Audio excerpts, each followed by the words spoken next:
Thank you, Caitlin. I was inhaling a bar, but I'm sorry, I can't see you, so. no worries. Good morning. It's 10 a.m. Eastern Standard Time, and I'd like to call this meeting of the Michigan Strategic Fund to order. Before we begin, Caitlin, please conduct a roll call to confirm board attendance. Dr. Fulter Kane. Mr. Beebe. Present. Director Corbin. I think I heard you there. Mr. Gentilozzi. Present. Mr. Hutcherson. Here. Mr. Cap. Here. Mr. Treasurer Eubanks. Present. Mr. Messer.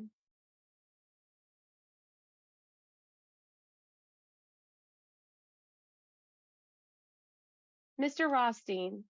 Here. Miss Tellier. I'm here. Miss Warner. Present.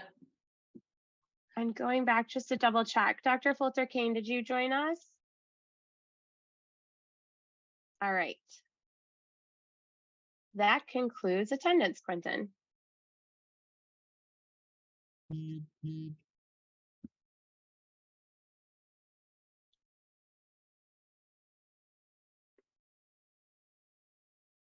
I can't hear.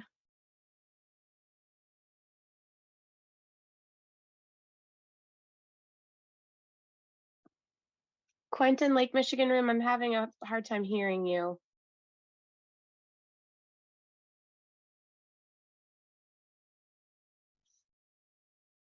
Just one moment here. Sorry, Hi, everyone. good morning, Caitlin. Can you hear me now? There we go, I can. Okay. I will be very brief in the welcoming remarks. Continued gratitude to the fellow members of the Michigan Strategic Fund. I also am very grateful to all those who are responsible for putting this meeting together. We have a number of important opportunities across our great state, and I look forward to hearing the conversation. With that, we will move to the public comment portion of the meeting. I want to remind the public that there will be a 3-minute time limit to all public comments.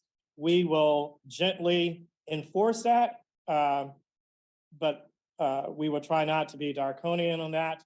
I also want to invite, for those members of the public that would prefer to make their public comments via written correspondence, please feel free to write to the MEDC, care of Quentin L. Messer Jr. at 300 North Washington Square, Lansing, Michigan, 48933, or email them to wilcoxk5@michigan.org. Again, email them to Wilcox, WILCK5@michigan.org. With that, Caitlin, please open the meeting to public comment portion. Thanks, Quentin.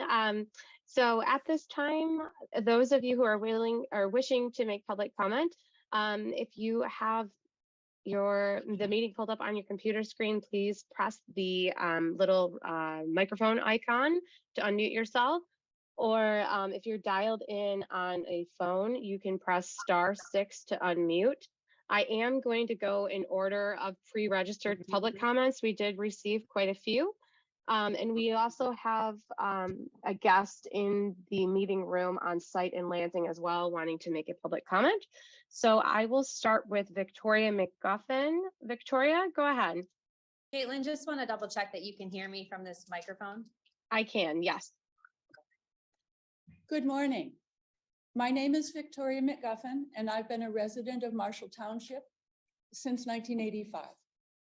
The same year that I joined the faculty at Michigan State University in the chemistry department. I'm a professor of chemistry with experience in the area of environmental chemistry, environmental forensics, and environmental analysis. I have more than 120 publications in these areas, and I've been an invited expert at Michigan's DEQ, now EAGLE, as a subject matter expert in this area. I want to talk with you today about some of the environmental issues associated with the Marshall Megasite that's been proposed. I think most of you know that the Kalamazoo River watershed is one of the most important in Southwest Michigan. It's a source of surface waters and groundwaters for all of the cities from Jackson to Battle Creek to Kalamazoo, many other small communities all the way to Lake Michigan. The land that's been proposed for the Marshall Megasite is along Sea Drive in Marshall Township, and it directly lies along the river. 2.5 miles of river coastline is involved. The soil in this area is excellent. It has a lot of organic matter and not very much clay, which makes it excellent for farming, but a very poor place to site an industrial manufacturing site. Because of the high permeability of the soil, migration of toxins will occur much more rapidly. So that includes things like the raw materials, the solvents, the intermediates, the waste products, the byproducts, the final products, all of these will transport. When Ford first made the River Rouge plant back in the 1920s, the river was needed to transport raw materials to the site, and it was needed to transfer the final products away from the site. Today, there is no need for river transport of any kind, and there is no clear benefit to be gained by siting this industrial manufacturing site on the river. Given what we know today about the toxicity of environmental pollutants, about their transport through the environment, and also about their final fate, that is where they end up. We really should not be siting any manufacturing plant near a natural water site. Whether it's a river, a lake, a marsh, or an aquifer, it's an environmental risk, and it's environmentally irresponsible. And I will say to you that environmentally irresponsible is the strongest thing a scientist can say. I want to give you an example of the problem, and I'm not going to choose any of the chemicals that will be used in the manufacture of this battery plant. Okay. I want to choose a very simple example so you understand the scope of it and the problem with siting it at the river. So the question becomes, if we have 2,500 new employees at the site, where will they park their vehicles? Clearly, they're going to park in a parking lot adjacent to the plant and adjacent to the river. Let's say that these 2,500 employees are over 3 work schedules. Okay? So maybe we need 1,000 parking spaces. 1,000 parking spaces takes 7.5 acres of land and 10,000 tons of asphalt. Asphalt contains a number of environmental toxins called polycyclic aromatic hydrocarbons. They have their acute toxicity. Micrograms of these materials can kill sensitive beings like fish eggs, eagle eggs, human embryos, mammalian embryos. Milligrams are needed to kill adults. But the killing of the species, the LD50 levels, are not what are important. They bioaccumulate. They're mutagens, they're carcinogens. They cause cancer at very low levels in the environments. Every time it rains, every time the snow falls, every time the watering hits the pavement of this parking lot, it will leach these compounds into the soil, and they will move towards the river because all water moves towards the river within the watershed. So I want to say this is just the beginning of the problem, because every 2 to 3 years, this parking lot will be seal coated. And the seal coating contains up to 10,000 times more PAHs. This is just one example of the environmental risk. And I chose it because I think it very simply shows you the problem with the scale of what's going to be done here. With the proximity to the river. We need to protect this vulnerable and vital natural resource, not only for ourselves, but for the generations to come. There are many other properties in Marshall Township and in Calhoun County that are more suitable for this kind of venture and do not pose this environmental risk. I ask, both as a scientist and as a resident of Marshall Township, that you withhold your financial support at this time until the right property can be found. Thank you for your time. Thank you, Professor. Thank you, Professor. Caitlin will go. I think that's the only public comment in the room. Caitlin, we'll turn it over to you. Thank you, Quentin. The first pre-registered public comment I had was for a phone number ending in 4401. Are you on the line? Yes, I am. Okay. Please So, share your name. Go Good ahead. morning. This is Glenn Kowalski. I'm a licensed professional engineer in the state of Michigan. And I'd like to speak to agenda item 6C, Marshall Economic Development Alliance grant. I think most of us in the area learned about this Megasite in earnest in January 16th at a public hearing. Since then, over a couple months, we've uncovered a lot of work that started at least in 2019 by the purchase of options by MEDA, funded by MEDC, about $500,000 in grants to do site preparation, grants that were delivered through Calhoun County and MEDA again.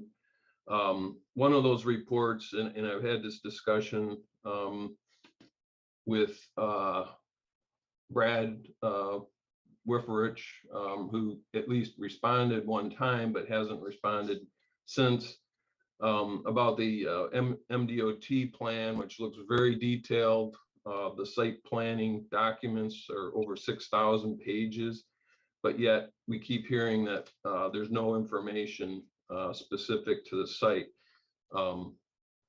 That MDOT plan is detailed enough that it shows a 4-lane boulevard that extends down a vacated street, a street that was vacated recently by the county, right in front of homeowners. We know that the master plan was rewritten starting in 2020. We know that our township board members, some or all of them, signed NDAs. We also know that some of Michigan legislatures signed NDAs. The Master 425 Development Agreement was put together, and we believe it violates state statute and is beyond the authority of our local township. In total, I guess what I'm showing you here is that the process was not open to the public in a manner that you'd expect for a site that's going from almost purely farming to a planned 2,000 acres within Marshall Township area.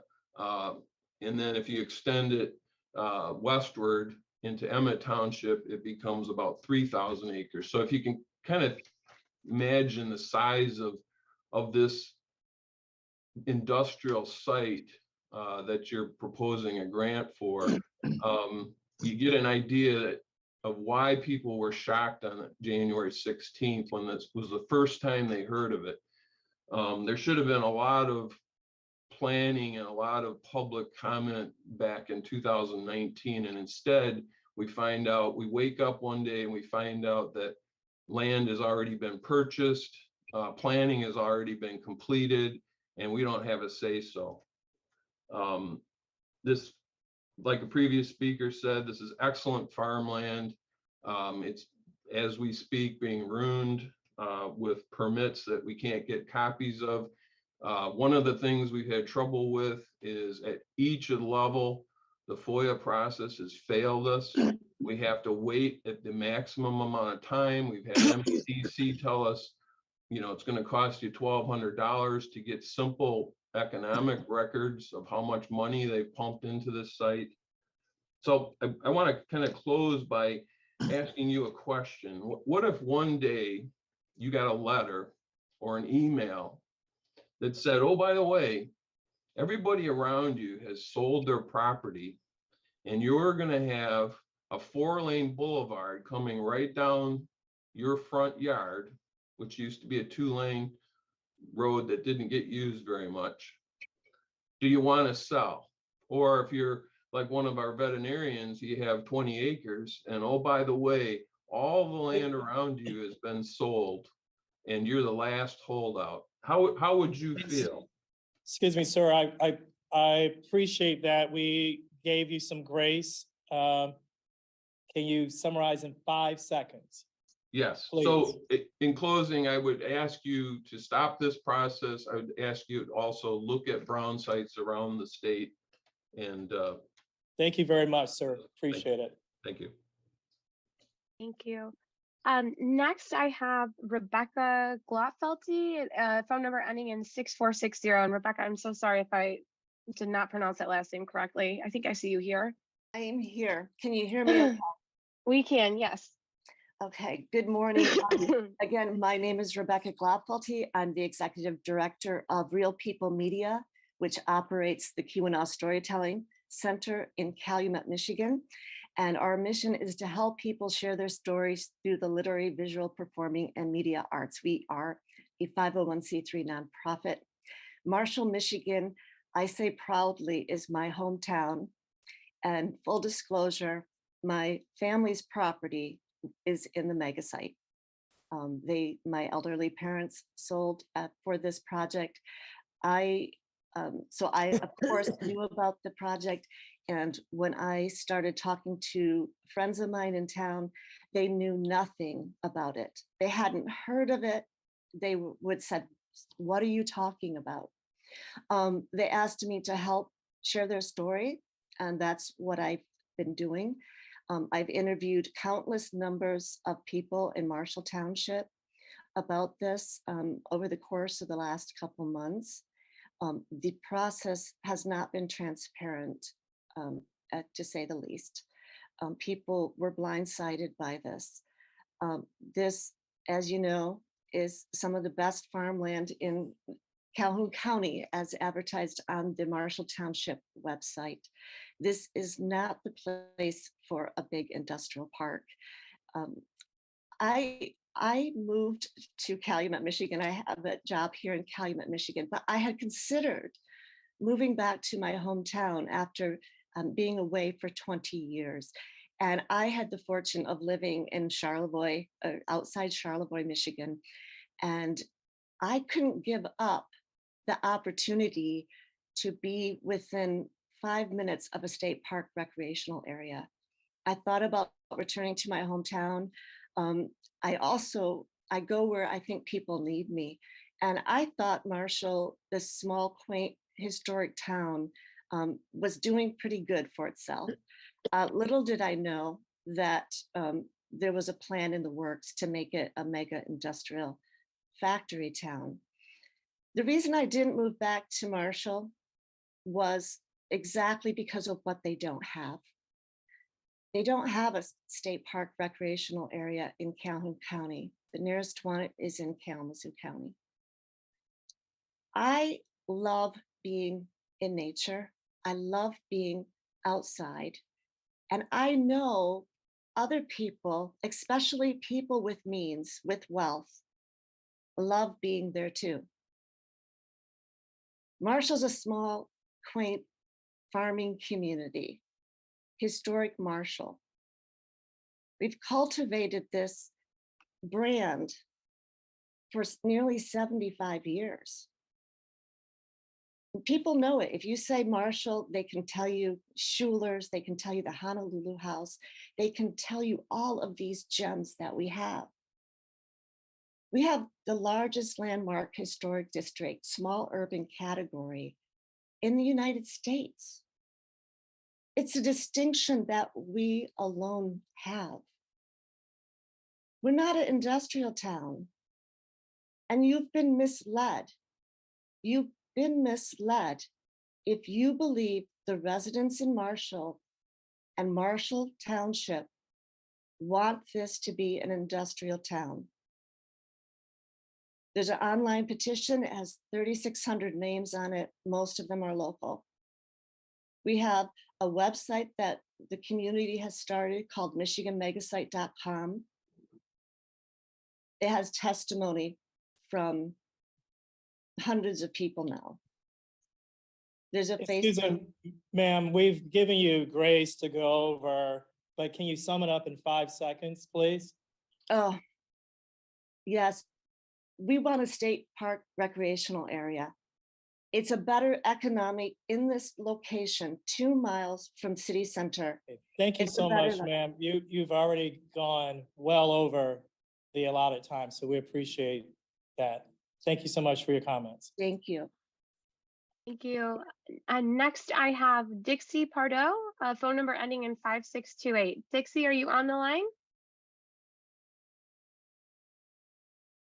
All right. Next I have Ronald Quinn, phone number ending in 9597. Ronald, are you on the line?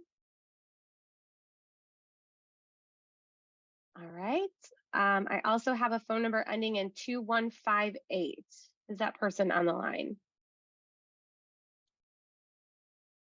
All right. Next, I have Barry Wayne Adams. Barry, are you on the line? Can you hear me?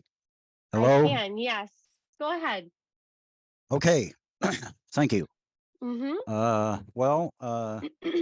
First, let's set the stage for what we're really seeing. We're not seeing actual democratic process.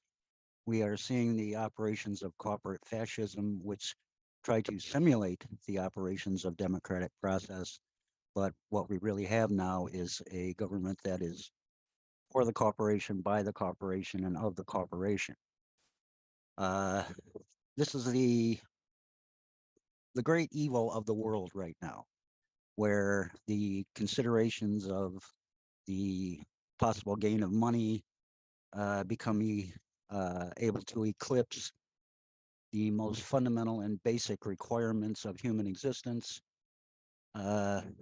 We've managed to, mankind's managed to live for thousands of years without electric cars, but they haven't managed to go 2 weeks without food. So Calhoun County, particularly situated for agricultural production, it is ridiculous to destroy perfectly good prime farmland under the guise of greening the environment. This is the kind of doublethink that the people of Marshall are not going to stand for. Now, what you people need to realize is that if you do decide to proceed with this, you are going to have constant and perpetual controversy and adversarial posturing by the people of the locality. There will be lawsuits, there will be protests, there will be trying to access whatever sort of resource we can get to have this bad decision making stopped in the bud. Nobody in town wants this. The only people that want this to have happen are people who have either a professional or financial interest in the project. It's a bad idea all the way around. People who can't appreciate the sanctity of nature have no business making decisions concerning the destruction of the environment. You're calling yourself the Michigan Economic Development Corporation. Maybe a better label would be the Michigan Environmental Destruction Corporation. You guys need to think about what you're doing. Plenty of places in the state to build this kind of thing. You don't need to do it right next to the Kalamazoo River. We've learned our lesson from Enbridge. They made all kinds of promises about how they were going to keep the environment pristine, and we saw what happened with that. We're not going to be fooled twice. So I guess you do what you're going to do, but you can expect to see all kinds of litigation, including personal liability litigation that will stem from this activity. A bad decision all the way around. People who even thought this up should be ashamed of themselves. And this is a bald-faced effort by the Chinese to get their foot in the door. Evidently, the United States has been commercially conquered by the Chinese, and these are the methods that they're used to get their foot in the door and actually take control of our economy. Bad decision making all the way around. Need to get rid of this. Bad idea. Thank you. Thank you very much, sir. Caitlin, please. Next on the list, I have George Hubka. George, are you on the line? Yes, I am, I believe. You hear me? There, we can hear you. Yes, please go ahead. Yes, I might be a little more blunt than some of the previous speakers. I joined in a little late here. I'll try not to use profanity, but there are several points about this that are just against common sense. First off, why should every person in the state of Michigan be obligated for $100 investment in a Chinese corporation to produce batteries for cars that are being mandated by the federal government? The other issues is what's being destroyed in our area. We're losing the historic barns of the area from the farmsteads. The loss of the prime agricultural land has been mentioned many times. And people, I think, if they have a choice, would rather eat than have a battery for their car. The loss of trees, as these trees were being 100-year-old trees or more, were being cut down on this stretch of C Drive. I drove down it and I about cried every time I had to drive through there. The loss of a road. Our county commission basically stole investment that we did years ago, dollars and cents, plus the land to have this road dedicated to public use. And this bunch of rascals, on their behalf of this corporation and the Chinese Communist Party and their industrial plant, stole it back from the people. Like the previous gentleman said, we've been invaded, I'll call it invaded, by the Chinese. They didn't have to pick up a bullet. They didn't have to fly a plane. They only had to take and team up with Ford Motor Company and get the blue oval put on the Chinese plant in Marshall. You can play semantics all day long when you want who's running the plant, who owns the plant, but it is still Chinese. There's no doubt about that. It's been acknowledged by Ford, I believe. And I would just ask that this project be turned down. I know that my grandchildren, my wife, my mother, my aunt, none of us want the $100 investment we're being de facto to make into Ford into the Chinese Communist Party. Please turn this obsession down. Thank you. Thank you very much, sir. Caitlin, please. Penny Curry is next. Penny, are you on the line? Okay. I also had a pre-registered comment from Linda Smoot. Linda, are you on the line? Yes, I am. Can you hear me? I can. Go ahead. Okay. Well, hello, my name is Linda Smoot. And first, I'd like to ask if any of the board members have ever had the opportunity to visit Marshall. If you'd not, I welcome you to my hometown. I'm a fourth generation Marshall resident. And when you come here, you'll find that the people of Marshall and our lives are interconnected. So it was really with extreme shock that we learned that Ford was planning on building a huge battery plant on property that was farmland. The land development plan that's been presented to you does not have community buy-in. How could a few individuals make such an impactful decision on our town without even asking if this is what we wanted, without giving us a voice in the process? It's my understanding that the Michigan Strategic Fund Board is tasked with finding the best ways to help fuel new economic activity, strengthen communities, and create good jobs for the residents of Michigan. I understand that you are tasked with helping Ford find incentives to maintain jobs in Michigan. But I maintain having a huge battery plant move into our small town will not accomplish these goals. Today, you will be deciding on whether to approve a grant for over $120 million for a town with under 7,000 people in a county with a total population of less than 135,000 individuals. I submit that this does not make financial sense. This money would be better spent in an area with a higher population density where Ford will be able to draw from a larger worker base. Focusing on the best and most sustainable use of Michigan's precious natural resources is something that is of vital importance to all Michiganders. And water is truly one of our most precious natural resources, Michigan's true natural resource. utilizing taxpayer dollars to purchase prime agricultural land that borders the Kalamazoo River and then covering it in concrete to build a battery plant is a grave misuse of both our finances and our natural resources. I ask each of you to truly look within yourself and ask yourself, is appropriating this enormous amount of money for this purpose and in this location without the support of the community in the best interest of the citizens of Michigan? Ms. Eubanks, your bio states you are committed to collaboration and finding solutions to some of Michigan's greatest challenges. Ms. Tellier, Mr. Rothstein, I understand that you are both advocates for small business owners. This situation presents you with a great opportunity, an opportunity to fuel economic activity and strengthen the community through development projects which fit into the size and character of our community. Having a state recreational area would serve that purpose. Please listen to the Calhoun County residents that have a better vision for this land and vote no on the referendum before you. Thank you. Thank you very much, ma'am. Caitlin, please. Yes, next we have Kimberly Mooney. Kimberly, are you on the line? All right. I also had a pre-registered public comment with the last four of the phone number 9680. Are you on the line? Next, Parker Cruz. Parker, are you on the line? Yes, I am. Sorry, one second. Okay. Yeah, can you hear me?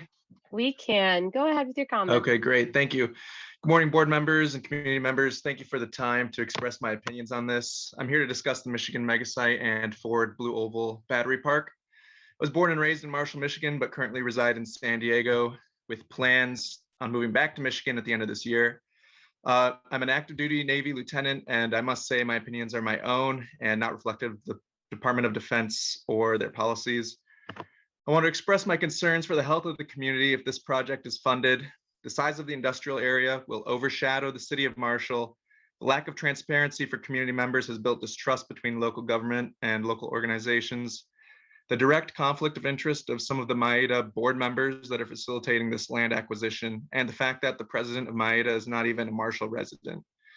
Community members are being coerced into selling their property and gaslit into believing that this project is unstoppable and that they cannot, do anything to prevent its completion, so they might as well capitulate. For example, my wife was just flying back to San Diego and met some residents, coincidentally from Marshall, on her flight on their way to Hawaii. They had just moved to Marshall and they're just now finding out that their land is part of this acquisition and would have completely made a different decision on where they were going to move and reside in their lives.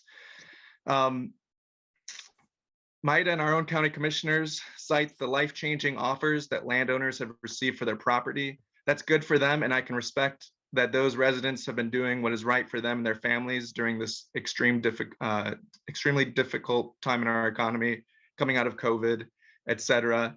But what about the people who don't want to sell their land, like my grandmother, right? Her and my grandfather bought their home on Michigan Ave around the 1970s and raised 11 children there. What happens to their property value since the 1970s, almost over 50 years, if they have this industrial site right in their backyard, right? What's going to happen to their property and they don't want to sell it? Please consider what the locals are concerned about and look at what will happen to the health and vitality of the community if the Blue Oval EV battery park is allowed to proceed. Look further down the road at the geopolitical consequences. We are supposed to be becoming independent of China for the manufacture of batteries and microchips and processors, yet we will be relying on a partnership in order to use their technology to manufacture these batteries. How hypocritical is that? What happens when China invades Taiwan? What happens when the economy continues its trend and these promised jobs are no longer viable for Ford to support? Consider these possibilities and the damage they would have on the legacy of the state of Michigan and the health of a small, successful community. Just one note on what Mr. Barry Wayne Adams had said. This project, as he mentioned, is a direct part of the Chinese Communist Party's United Front policy. And if we fund this project, we are playing right into our greatest adversary's strategic plans. Thank you for your consideration. Thank you, sir, and thank you for your service. Caitlin? Dale Borders. Dale, are you on the line? Yes, I am. All right, go ahead. As Glenn mentioned earlier, I am a veterinarian. Our land is directly being impacted by the Megasite. We feel very strongly that the development of a large industrial park in this rural area is going to adversely affect the entire region. We do feel that it's important that the development of a state park or recreational area would better serve the community and protect the Kalamazoo watershed. As the professor said in the first public comment, the Kalamazoo watershed has sustained significant trauma from the Enbridge spill 10 years ago and is just now recovering. So to park a large industrial park on 2.5 miles of the Kalamazoo River is absolutely environmentally unconscionable. Besides the fact that I do own, or we do own land in the Megasite parcel, my business is located here locally. If we are being forced out of living in this area, I will lose my income. So this is a concern of mine as well, because frankly, if we end up having to sell our property, I don't want to sit here and watch this industry take over the area. We will move away. So I think that if this is not stopped, if this environmental impact is not curtailed, this will be a very tragic end for our 45 years of living in Marshall Township. So I'm not only a veterinarian, but I'm also a historic archaeologist. As has been mentioned, this is not vacant land. Many businesses, many residences, and at least 4 historic farmsteads are in this Megasite footprint.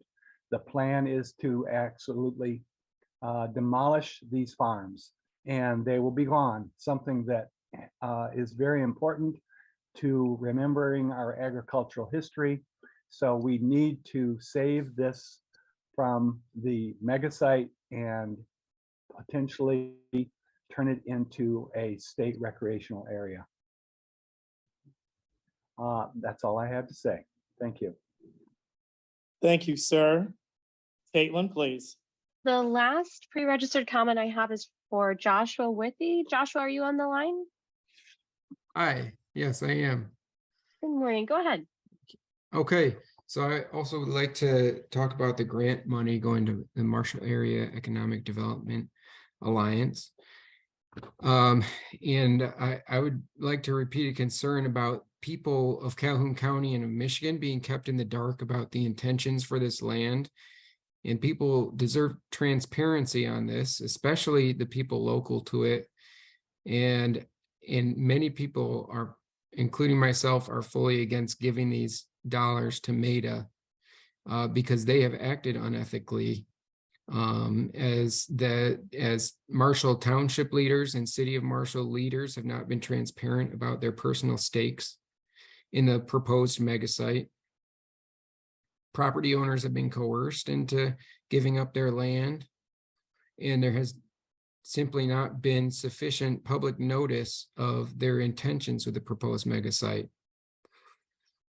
Another concern I have is that on October 11 of 2021, James Durian, the CEO of MEDA, was sent a protected species assessment report, which recommended additional coordination with USFWS and DNR to determine potential impact on species listed in the report.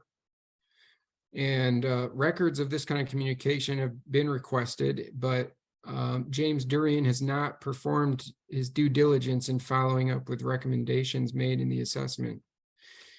In another report from 2022, of April of 2022, recommendations have been made for further cultural assessments of the area, because it says in the report that the remains of prehistoric campsites and settlements are likely to be located on the landforms in this area.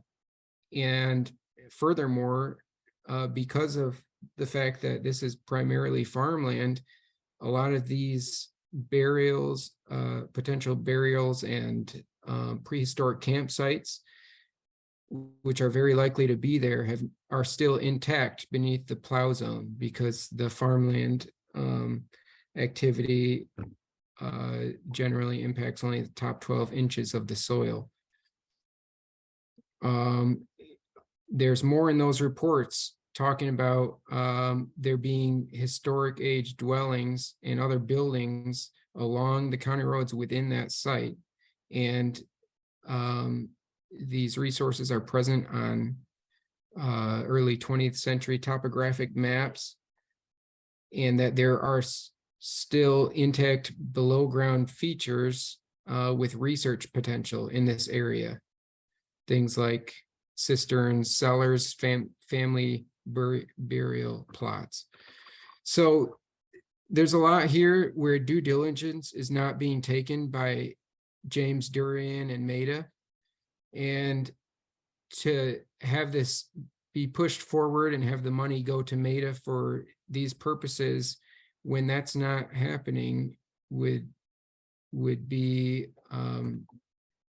what many of us believe, and myself, an inappropriate delegation by MEDC. So please take these into consideration with your responsibility in this matter of delegating the money, and thank you for listening. Thank you very much, sir. Caitlin, please. That concludes who had pre-registered public comment. I just wanted to see if anyone else had a comment at this time that hasn't already spoken. Please unmute your mic, and I'll go in order of those unmuted.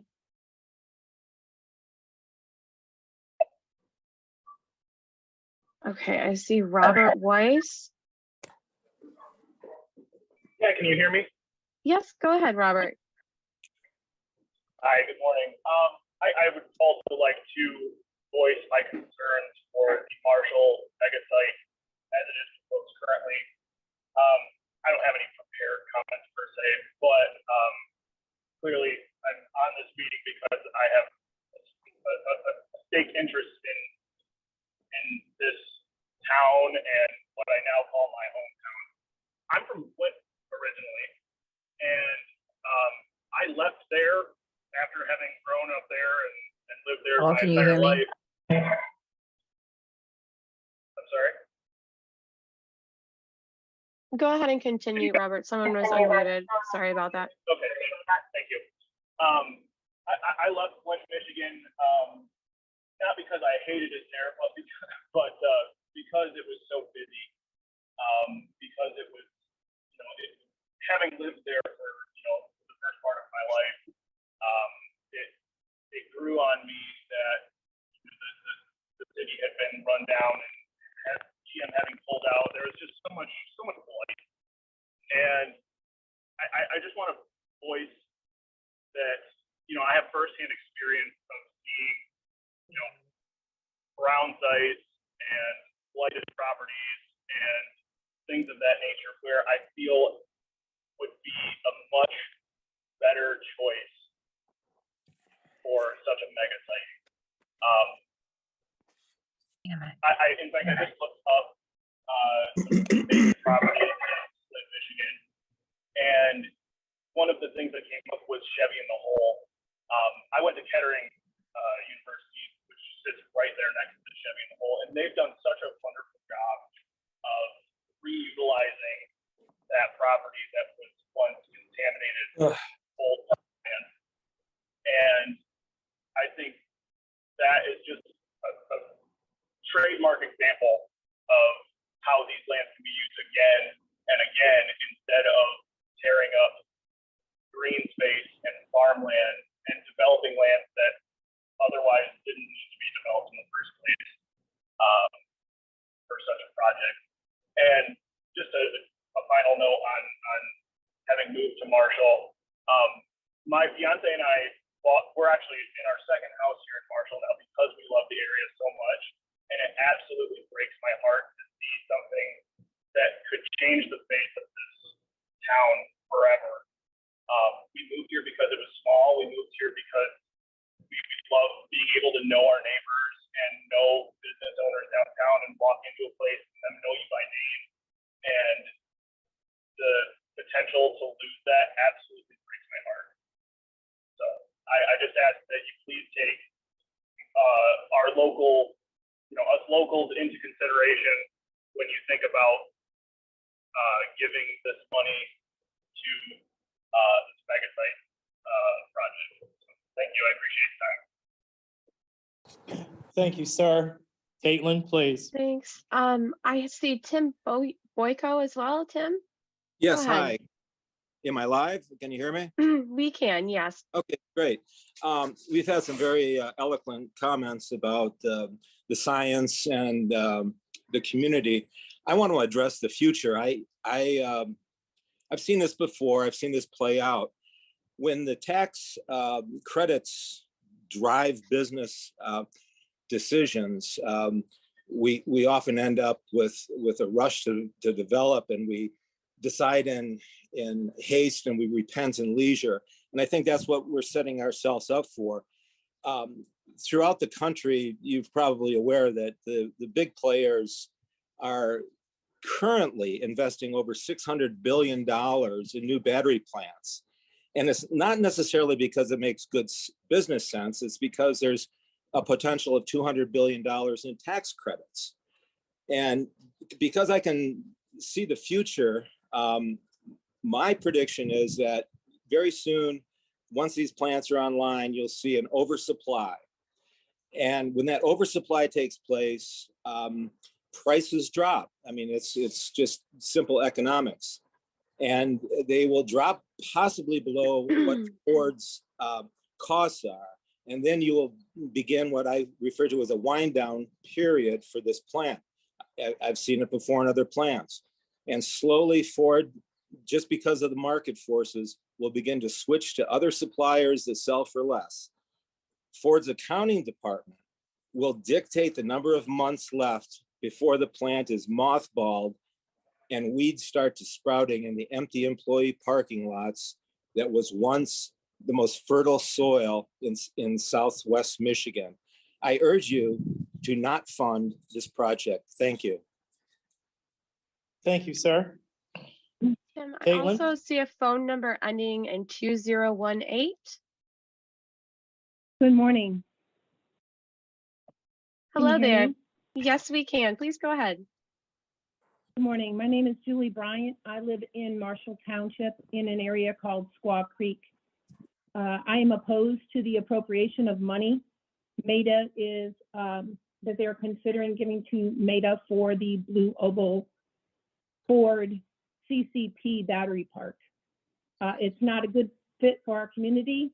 Historic Marshall, Michigan. This is corporate welfare. MEDA has shown themselves not to be trustworthy. They are not representing our community. They have acted unethically in obtaining options. I'm sorry. The recipients of the MEDA grants are required to demonstrate that projects have community support before the project begins. They are also supposed to show proof that they had a plan to reach these people. Where is that plan? The fact is that this has not happened. This was started in 2019 with no residential notification. This project was started and announced by Ford, our governor, and our local mayor before all the options were secured. There are still over 100 properties which are slated to be destroyed, including historic farmsteads and barns, which should be on the register of Centennial Historic Farmsteads in Michigan. The residents in Marshall Township were never included in the process. Anyone who was privy to this information was forbidden to discuss it with non-disclosure agreements. This amounts to nothing but corporate welfare for the Ford company who wants to partner with Cadle. Cadle is owned by a Chinese businessman who is directly involved with the CCP. We have seen articles from the Chicago CCP propaganda news that China has been weary wary of being involved as well. They do not plan to give the EV battery formula to Ford. They will send their people here who are required to have a CCP presence at the site. They are required to spy on us. This isn't even really discussing that this is a national security risk, that even the governor of Virginia turned this down as he realized that this is a bad business decision to get into business connected directly to the CCP. Look at all the land that Ford has acquired and left as brown sites. There are many areas that need this industry. Marshall is not on that list. We need our agricultural land. People need to eat real food. We have more jobs available than people to work them. $18 an hour, including benefits, is not good paying jobs for this area.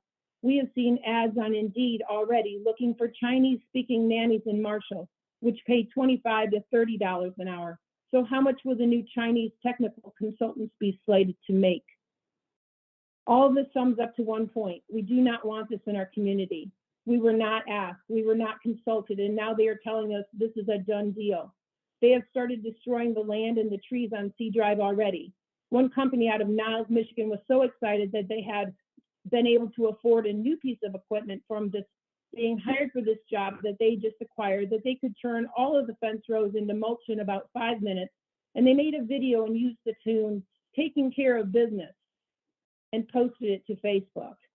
I know people have cried after driving down C Drive and have seen the earth raked and the trees pulled out by the roots. Do they even have permits to start this work? Please consider the outrage that is coming from this community. Ford has a bad track record and is famous for opening new business, then laying off half their workforce and eventually closing it. Once we ruin this pristine farmland, we can never farm it again. Isn't one disaster with the Kalamazoo River enough for you folks? This river empties into Lake Michigan. Is the almighty dollar worth more than the clean air, water, and the ability to produce food and people who are just happy living in a small community that they chose just for that reason? Thank you. Thank you, ma'am. Caitlin, please. Thank you very much. I see a Richard Lindsay. Richard, go ahead. Good morning. My name is Richard Lindsay, and I've been involved in this process of with the state of Michigan, with MEDA, for a number of years. And I'm the one that are mentioned in many of these comments, or one of the ones that's mentioned in many of these comments, and I would dispute the things that have been stated this morning. I just want to say two things, or cover two things. First of all, there's been an extensive planning process that goes back over 40 years with these properties. This has been master planned with the city of Marshall. It's been master planned with Marshall Township. There have been hearings, there have been county hearings, there have been countless number of times there's been opportunities for public input, and there's not been any public input when the opportunities have been given up until this project has been announced. And so to say that is simply untrue. This property, the bulk of this property is the Cirrus property. It has been zoned, that property has been zoned industrial back into the late 60s. It's been anticipated that it would be used for industrial project for many, many, many years. This has been a collaborative project between the city of Battle Creek, city of Marshall, and Marshall Township and Calhoun County. Lots of different pieces to put this together. I would wholeheartedly dispute any idea whatsoever that these homeowners, property owners, have been in any way forced into selling. They have all signed agreements. They've all voluntarily signed. They've all been compensated well in excess of fair market value for the property sales that have been made. The things that have been stated here today are simply untrue and inaccurate. Thank you. Thank you, sir. Caitlin? I see a Virgie Ammerman. Virgie? Hi, thank you. Can you hear me okay? I can, yes, please go ahead. Great, thank you. My name is Virgie Ammerman, and I am the president and CEO of the Albion Economic Development Corporation. And I wanted to make a comment on a different agenda item, if that's okay. Yes, please. I wanted to applaud the time and effort that the board here, the MSF board, has put into the Big Albion plan, and that is a discussion item for today. And I just want to thank you so much for engaging in that conversation and being a part of that. I also would like to express my appreciation for the MEDC staff that are on the call today, and just cannot tell you how much effort has gone into this and how much we appreciate your support. Also, there's just so many people to thank for this, but I would hope that we come out in a positive way today. And I just want to thank you again for this potential opportunity for downtown Albion. And then as we continue to grow, so Albion is on a growth trajectory, and we're very excited. And I'm new here in my role, but I did want to make sure everyone knew how much we appreciated your support and the efforts that are being put into Albion. Thank you so much. It's my hometown, and just very, very grateful. So thank you. Thank you very much, ma'am. Caitlin, please. I see Matt's iPhone. Matt.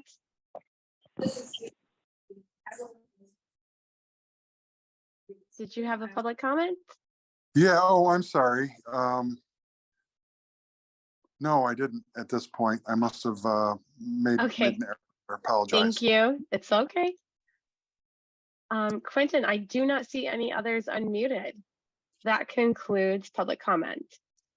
Thank you very much to all the members of the public. We will now, Caitlin, are there any board communications at this time? Yes, the board did receive a few communications from legislators. Senator DeMoose sent a letter of support in for the McClellan Realty project. Representative Hadsma sent in a letter of support for the Albion Reinvestment Corporation project, and Representative Rogers sent in a letter of support for the Bogan Developments project. We also did receive numerous letters regarding the MEDA project that were compiled and sent to the board. That concludes communications. Thank you very much, Caitlin. We'll now move to board members. Are there any comments regarding the board communications? Hearing none, we'll move to the subcommittee report. We'll begin with the Finance and Investment Subcommittee meeting. Mr. Beebe, are there any readouts from the Finance and Investment Subcommittee meeting you would like to share? I think we've shared them at the last meeting. Thank you, sir. Thank you.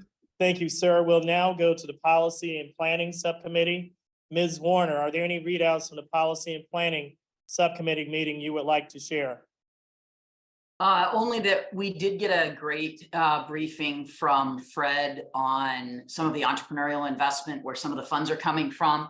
And we were able to figure out how much was potential for venture funding this year and new tech investing, et cetera, and do some planning for what we think we need. So that was really the totality of our last subcommittee meeting. I think it was a very positive meeting that led to some great outcomes for planning. So that should be it.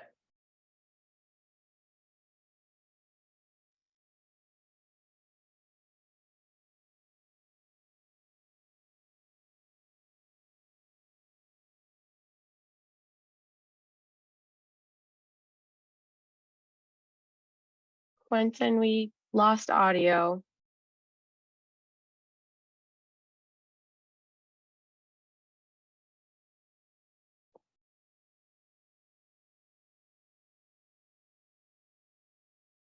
Still can't hear you if you're speaking.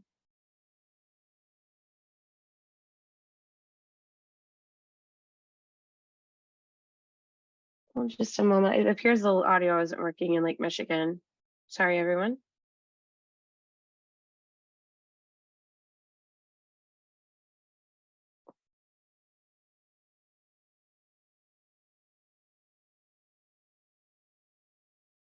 Hello, Caitlin, can you hear me? There, I can hear you now. Yes. What is happening? I don't know what's happening. Okay, my apologies to everyone. We're having some technical difficulties. Thank you, Ms. Warner and Mr. Beebe. We will now address the protocol for voice votes to our board to ensure continuity within this hybrid meeting setting, I would like to ask each of my fellow board members to please identify him or herself before offering a motion. Additionally, Caitlin will conduct a roll call for each vote. We will now move to consent agenda. Go ahead, Caitlin, can someone hear me? Was there someone? I can hear you. I just wanted to let you know that Dr. Fulter Kane was on the line and she's recused from this item. So just wanted to let you know she had joined. Okay, and I believe that Dr. Fulter Kane will be logging off, and then we will invite her to return after we All have set. finished. I'm sorry? You're all set. Okay. She's off. Okay. We will. Go ahead. Okay, we have 13 items on the consent agenda today. They are item number 1, proposed meeting minutes, February 28th, 2023. Item number 2, 3874 Research Drive Project, Brownfield Act 381 Work Plan. Project number 3, Jackson Downtown Partners LLC, Michigan Community Revitalization, Other Economic Assistance, Loan Participation Amendment. Item number 4, HM Ventures Group 6 LLC and or related entities, Michigan Community Revitalization Program Direct Loan Award Amendment. 5, Business Incubator Program FY23 Gateway Grants and Amendments. Item number 6, Michigan Translational Research and Commercialization, MTRAC Advanced Transportation Innovation Hub Designation. Item number 7, Michigan Translational Research and Commercialization, MTRAC Advanced Materials Innovation Hub Designation. Item number 8, SSBCI 2.0 MBGF Capital Access Program Guidelines Amendment. Item number 9, Michigan Israel Business Accelerator FY23 Funding Allocation. Item number 10, Flint Commerce Center LLC MSF Performance-Based Loan Amendment. Item number 11, Invent at NMU No Cost Extension. Item number 13, Our Next Energy Jobs for Michigan Investment Fund Loan Agreement. And then item number 12, Uptown Reinvestment Michigan Community Revitalization Program Performance-Based Direct Loan Amendment. Are there any questions regarding the consent agenda? This is Board Member Hutchinson, and I'm going to call that the Flint YWCA be moved from the consent agenda to the regular agenda. Thank you very much, Board Member Hutchison. We will confirm that the Flint YMCA, which is the Uptown Reinvestment Michigan Community Revitalization Program Performance-Based Direct Loan Amendment, is moving to regular order. And I need a motion to conduct a roll call vote on the remaining consent agenda items. Cap so moves. Is there a second? Support it. So I will supports, but we have motion by Cap, a second by Hutchison, among others, to approve the consent agenda. Caitlin, please conduct a roll call vote. Dr. Fulter Kane. Sorry, guys, she's recused. Mr. Beebe. Yes. Director Corbin. Yes. Treasurer Eubanks. Yes. Mr. Gentilozzi. Yes. Mr. Hutcherson. Yes. Mr. Cap. Yes. Mr. Musser. Yes. Mr. Rothstein. Yes. Ms. Tellier. Yes. And Ms. Warner. Yes. Thank you. Thank you, Caitlin, and the motion passes. We will now have approval of the revised consent agenda resolution. You just did that. Okay, I'm sorry. Okay. We're getting, didn't get the call into the headset. So, okay, I'm good.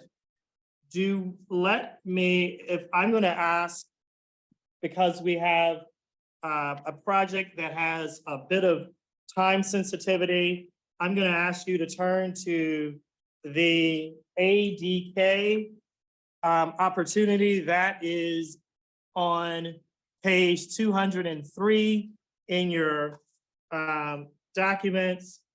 ADK 203. It is a resolution to approve a Michigan Business Development Program grant in the amount of $10 million.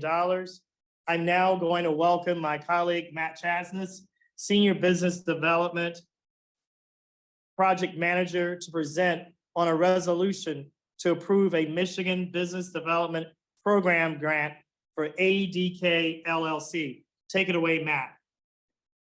Hey, good morning, Mr. Chairman and members of the board. I am not Matt Chasness, but I am Jeremy Webb. I am the Managing Director of the Business Development Project Team here at the MEDC.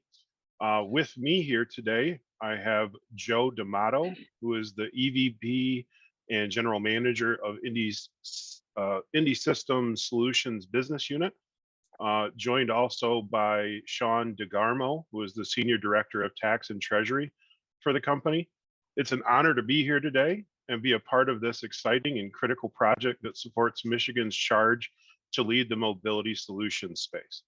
As Joe will touch on in a little bit more detail, this project will bring a new design center to Michigan for next generation automotive semiconductors and software platforms. At this time, I'd like to turn it over to Joe to give the board members a sense of the company and the project. Hey, good morning, everyone. Thank you for the opportunity. As is noted here, our plan is to actually increase hiring in the state by 180 positions over the next 5 years. And that's really to supplement a current team that's based here today. The big difference, though, is that the team that's based in Auburn Hills is the office I work from. We do not design or engineer integrated circuits, which is the semiconductor industry itself here.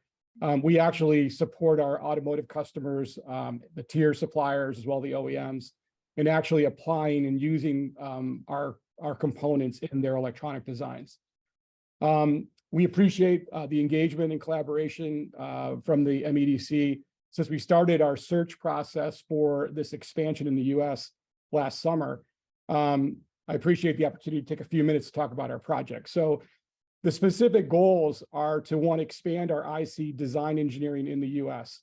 Indie Semiconductor currently has design teams in 3 other US states, but we also have several in Europe, as well as Asia and South America. So we're truly a global player. And one of the disadvantages from a market perspective in being able to build these teams is that it costs typically 30 to 40% more to find the talent and build these teams and place them in the US. And so for those of you that have been following some of the federal legislation and activities on the CHIPS Act, this is a very similar situation in terms of the challenge of actually bringing the design talent as well as manufacturing. The second objective of our project is really to empower a new Michigan team to create more innovative integrated circuits for our sole market. Indie does not do design work for any other industry other than automotive. And so specifically, we are focused on vehicle trends in the areas of user experience, driver's assistance and safety, as well as electrification. The last 2 things I noted are mega trends within the industry, which is why we're heavily invested in those. If you approve this incentive, it will support Indie's ability to create, as I said before, as many as 180 high-wage engineering positions over the next 5 years.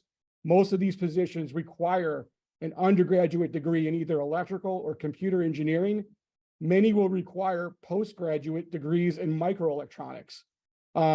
If we're successful at the end of the 5 years, and a lot of these positions will have to be developed and hired organically, we will have over 200 Michigan-based employees in the state by the end of 2027. The second aspect of what we will do with the incentive is to develop stronger, new and stronger internship and research programs with academia in the state.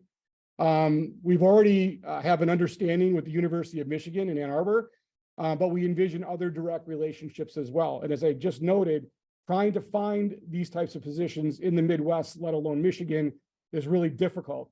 So we're going to have very close collaboration and support with the university system. And many of the positions we're going to hire are going to be back-ended to the middle to end of our 5-year time horizon, just to be able to start that process. These efforts will also support Indy's plan to apply and secure federal CHIPS Act funding in furtherance of its legislative goals. Specifically, the goals of that program are to develop more cutting-edge technology in the semiconductor space in the US versus obviously outside the US, particularly in Asia. And even though Indy contracts the manufacturing of its products, we do not manufacture our chips, we just design them.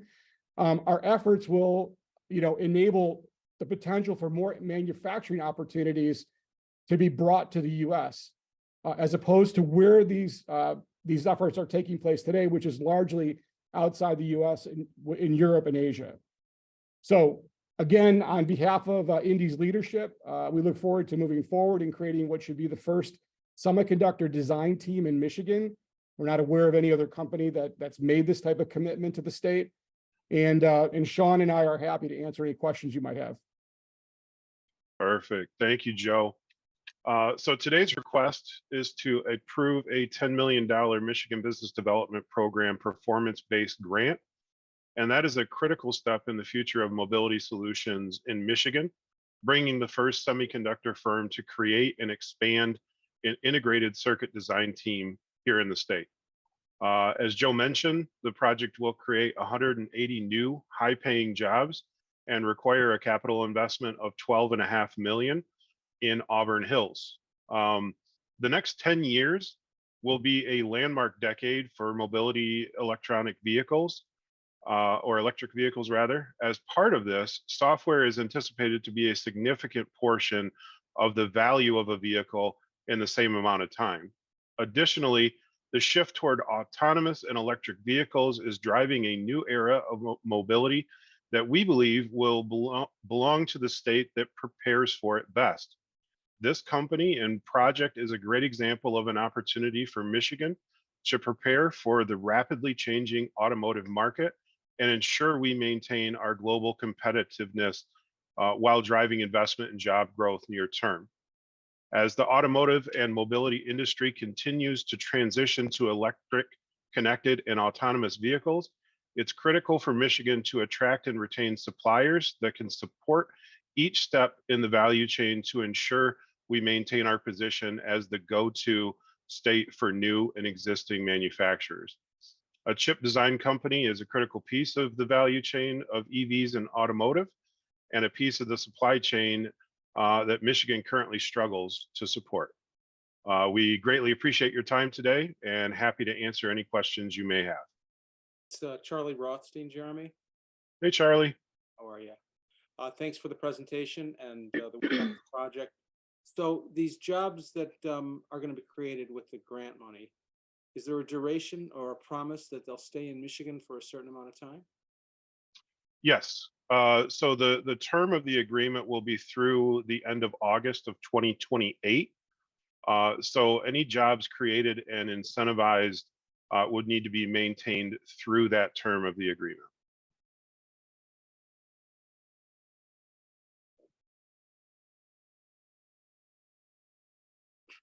Other questions from the board? I want to thank Jeremy and Joseph. Other questions from the board? Ron Beebe has a question. Please, sir. Thank you. Jeremy or Joe, what are the performance requirements for the money? Sure, great question, Ron. So this is performance based. So as the company creates the jobs, they will be dispersed out funding for those jobs. So as they work to ramp up and create jobs, that's how the disbursement of funds will be made. This is going to be made over a 5-year period let's see, 1, 2, 3, 4, 5 different installments. So is my understanding from the presentation that most of these jobs are going to be during the last period of the development phase. So I'm a little curious, Jeremy, following up on Charlie's question, if we don't hire the majority of these people until 2028, what's the commitment that they're going to stay here? Yeah, so Ron, they are ramping up, and Joe, if you want to speak to this, if I missed something, you're welcome to. But they are ramping up steadily throughout the next few years. It is going to be somewhat of a slower ramp up because they have to get things up and operational. But it is anticipated that 10 of the jobs will be created by this time next year, and then an additional 20 the following year, and so on.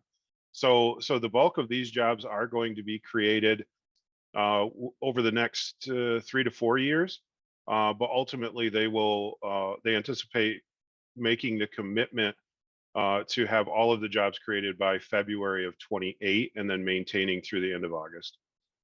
I think it might help to put some context in here. The types of positions we're talking about, if in the United States, are concentrated in only a few states. So California being one of them, Arizona, Texas, and then a small portion maybe in the New England area. This is the first opportunity to have a design center like this effectively in the Midwest.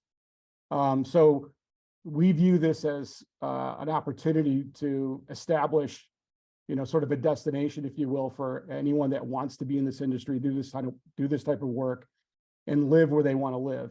One of the comments that was made by the chairman of the electrical engineering department at U of M was that they see all their graduates every year leave the state to go work in jobs that are only available outside of the state of Michigan when they want to actually live here.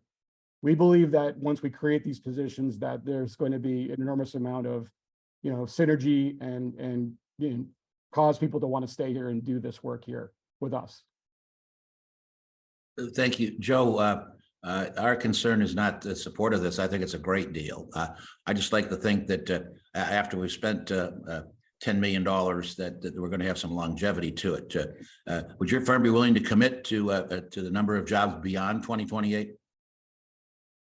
I mean, we could certainly look at that. It didn't come up in any of our discussions with the MEDC. I think they were pretty convinced our intentions were to stay. I mean, that we're building a business here in the US, so we could consider that, but. Yeah, and Ron, to that point, all of this is done in not only contractual obligation, but also in good faith. We know that a company like Indy is going to come in, and work hard for the citizens of Michigan, and provide these high-paying jobs for some of these graduates that are coming out that would ordinarily have to move out of state in order to obtain a position in what they're looking for. And this project provides them an avenue to stay in Michigan and thrive, and further add to our supply chain. So there is no expectation that this is going to go anywhere after the obligations have been met to the letter of the agreement. But and obviously the automotive industry in the state is all good reason for companies like Indy to travel here and locate here, and we think this is going to be the start of something that's going to propel us forward in EV and automotive space. And clearly, that's just a minute, Charlie. And clearly, the investment of $12 million in a new facility in Auburn Hills is an indication of a long-term commitment. Absolutely, thank you, Ron. Okay, Charlie. I was just going to say it would seem pretty simple just to tweak this commitment so that maybe there's like a rolling 3-year commitment or something to keep the jobs in Michigan. From if you're doling out the grant in installments, then the commitment could also extend kind of in step with that. It would seem. I mean, if the bulk of this is going to be provided to the company in 27, asking them to stay till 28 doesn't really do the same thing than it sounds like it's doing here in 2023. Yeah, and this is standard for all of our business development program grants, Charlie. The 6-month maintenance period at the end of the job creation. But if it's back end loaded, isn't it? It seems like it's back end loaded, right? Well, I mean, I guess you could call it that, but the way that this works is that the company has to ramp up, and that's just a natural state of things. They're not going to be able to create all of these jobs all at once. So the reality of it is we are supporting the company to move at the pace that the company needs to in order to do what it's committing to here in the state. There's limited opportunity to do this inorganically. We have to develop the talent in state, or at least funnel the talent that's coming out of our state universities and colleges to our business. That's going to take time. That's unfortunately the ramp that we're talking about here. But at the same time, so I understand there's a desire to maybe get more of a commitment. All I would say to that is that we've engaged other states. We have other similar projects that we could go in another direction on. The proposal that was given to us by the MEDC was fair and was consistent with what we've seen from other states. So, you know, we could go back and look at the terms, but we also have other opportunities to make these investments. And I would like to personally, since I live in Michigan and work here, I'd like to see it done here if we can do it.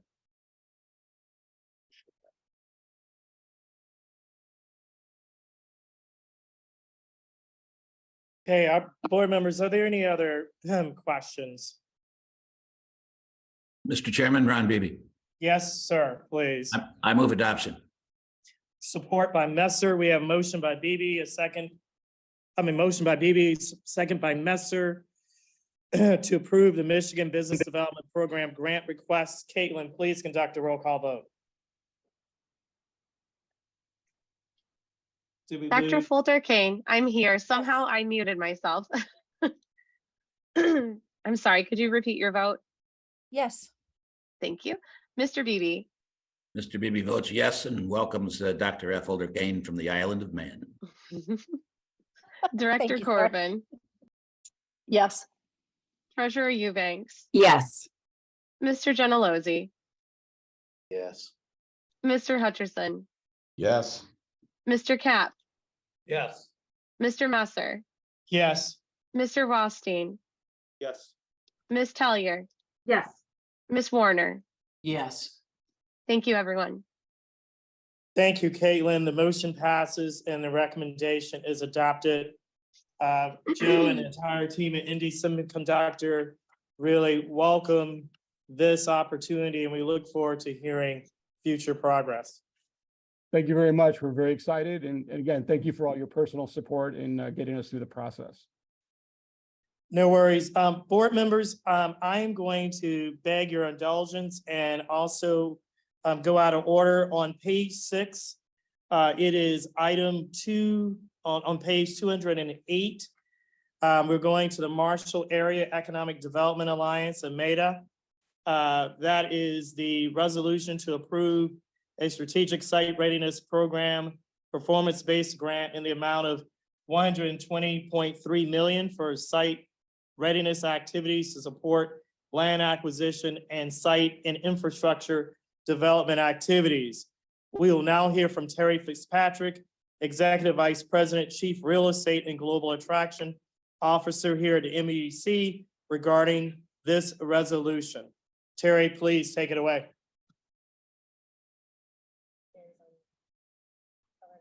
Terry, we would like to hear you, please. We would like to hear you, please. I just prompted you to unmute, Terry. Looks like you're muted. There we go. Apologize. Thank you very much, Quentin, and thank you to the board for giving us the opportunity to present this request today. The Marshall Area Economic Development Alliance, also is referred to as MEDA, an applicant, has requested $120.3 million to complete site readiness activities required for the Marshall site, including Ford's Blue Oval Battery Park, Michigan, which is anticipated to create up to 2,500 direct jobs and private capital investment of up to 3.5 billion. To support this project, the applicant is requesting a strategic site readiness or SSRP performance-based grant in the amount of 120.3 million. This investment will support land acquisition, site preparation, water and wastewater upgrades, professional fees, and other necessary site and infrastructure improvements. The Marshall Megasite is approximately 1,900 acres total, and the Ford site within the Marshall site is about 950 acres. Roads and utility enhancements will benefit the Marshall site and area beyond the Ford Blue Oval site. The $120.3 million request by MEDA is part of the total $750 million that the legislature recently authorized for the Marshall site and Ford's Blue Oval Battery Park, Michigan site readiness. This $120.3 million portion of the total was directed to be deposited to the SOAR fund, requiring the MSF approve this request, so a request can then be made to the legislature to transfer the funds from SOAR to MSF. The Strategic Outreach and Attraction Reserve Fund, which we commonly refer to as SOAR, was created in December 2021 to compete for and win transformational projects that will bring long-term economic opportunity and security to regions and communities across the state. Since inception, the SOAR Fund has been deployed to capture transformative investment in the battery manufacturing and battery storage sectors. In February 2023, the MSF approved a $210 million critical industry program grant for Ford Motor Company and a $36 million Michigan Investment Fund MSF loan as an initial step to secure this once-in-a-generation investment in Michigan. Note that the $36 million loan is required to be repaid before MEDA can make other disbursements. The funding was necessary to ultimately win Ford Motor Company's Blue Oval Park, Michigan. In March 2023, Governor Whitmer signed Public Act 5 of 2023 into law, which authorized $170.3 million be deposited to the SOAR fund, which is the source of this SSRP request. Public Act 5 of 2023 also authorized $299.7 million directly to MEDA for site readiness and $330 million to MDOT for anticipated road and interchange improvements proximate to the Marshall site, for a total of $750 million in site readiness. Ford, through a wholly owned subsidiary, will be building a manufacturing plant to support its goal of producing 2 million electric vehicles annually by 2026. Ford will invest $3.5 billion to construct and equip a new 2.5 million square foot facility in Marshall to manufacture batteries that will go into several of the company's key electric vehicles. To support the development, MEDA will undertake site readiness activities at the project site in Marshall to complete time-sensitive tasks, including land acquisition and site improvements. MEDA will also acquire additional properties at the Marshall site to incentivize adjacent business development and expansion opportunities. MEDA is a nonprofit economic development organization located in Marshall, Michigan. A background check has been completed and the project may proceed for MSF consideration. This was a highly competitive process. Ford was involved in a multi-state, multi-country site selection process to determine where to locate their new battery manufacturing facility and investment. Like all companies, Ford is focused on the ability to meet project timelines and costs. One of the most important considerations in determining a location is state or condition of site readiness. Michigan was competing against other states and countries with shovel-ready sites and aggressive incentive offerings. Ford had previously selected competitor out-of-state locations for projects based on availability of shovel-ready sites. Incentive assistance is necessary to ensure this project moves forward in Michigan. As the state pursues business attraction and expansion opportunities, there continues to be a need for large project-ready sites, as this is a key consideration in decision-making. The ability to undertake land acquisition, due diligence, engineering, and site and infrastructure development activities is critical to stay competitive and win these transformative projects. The SSRP request will be funded through the SOAR Fund. Upon MSF board approval of the SSRP request, the process for legislative transfer from the SOAR Fund to the MSF will be initiated. MEDC staff recommend MSF board's approval of this SSRP request. Thank you. Thank you very much, Terry. Board members, any questions? If no questions, a motion is needed to conduct a roll call vote. Messer remove. Is there a second? Mr. Chairman, I have a question. I'm sorry, it took me a while. I'm to get- sorry, go ahead, sir, please. Yeah, Terry, there was a significant amount of conversation from the local community today. And I'm also aware that another project we're doing similar to this, there's significant local concern about it. Could you share with us, what we've done as a team to make sure that the local community, supports and appreciates what we're trying to do? Well, I can tell you this, and this predates me coming to the MEDC about a year ago. There was, as I think Mr. Lindsay stated earlier on the call, there was a lengthy public engagement process in the master planning of the site, which most of the site that we're talking about in Ford was actually zoned industrial and has been from like the 60s, but was actively being used as a farm.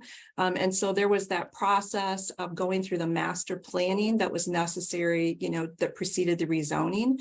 The master plan actually specifically calls out the Marshall Megasite in the master plan that was done. And as I'm sure you're familiar, these things require public hearings and public meetings and public engagement. So as far as public awareness and, I am told from many people, there was a Volkswagen project that was considered there for a Megasite like 15 to 20 years ago. So there has been discussion about that transition of that property for some time. There was also discussion on due diligence items, and all of the due diligence has been very thoroughly done. It's necessary for any property that we're doing to offer to companies because, companies want to know this, want to minimize the risk in any investment they're making. So there were no buildings that were classified as historical. There was no requirement for additional archaeological or cultural studies. There was a note that they may be required for federal permits are required, but there wasn't, so there's been extensive due diligence done in all of those areas. And I think I would also note for people who are familiar with the site itself in Marshall is that the property line is north of the railroad tracks, and the property between, which is about 250 acres between the railroad tracks and the river, is actually being preserved as a public conservation area. And determination on public input on what that will end up looking like. So there's quite a buffer area between the river and some detailed screening that will go around the facility itself. Thank you, Terry. I do think that as a team, we need to perhaps revisit and do more than just the legislation requires us to do in terms of public input, because there's a lot of places in the state that would, I suspect, we may not own them today, but I suspect would really welcome, the kind of economic development that's going to take place in the Marshall area. But thank you for your time. Thank you. Terry, Cindy Warner, I have just a couple of questions, if you wouldn't mind. Please. Go ahead, Ms. Warner, please. Sorry. Are there any concerns about either housing or the labor market there from the standpoint of where you're going to draw upon for housing for these folks and also for the labor that you're going to need for this plan? There has not been concerns raised there, but there is also active involvement with Carrie Ebosal Singh, who's our Chief Talent Solutions Officer, working with the company, and there are plans in place to do community outreach to indicate what type of job opportunities will be available there and partnerships ongoing. So that is being addressed. And as far as housing, we did a housing study a couple of years ago to show what was in the housing pipeline already and what had been the historical need and what could be the projected need if a new project came into market. This project was a larger project, and the housing was also felt that it was properly addressed. It can never be sufficiently addressed anywhere in the country, really, but both of those issues or items were looked at in detail and plans in place for both of them. Gotcha. Okay. And then second question, if I may, we have a couple of other mega sites that we prepared, I think last year, one outside of Flint, one outside of Lansing. Were those sites considered for this Blue Oval project at all? Yes, absolutely. Okay. All right. Thank you. And what really put this site ahead of the other ones was the degree of site readiness activities we had done on it, so that all of the due diligence was done, and the size of the site and all that. Really, the degree of site readiness, and months can be a year, and it really impacts if you're going to win a project or not, very critically. Gotcha. Okay. Thank you so much. Mm-hmm.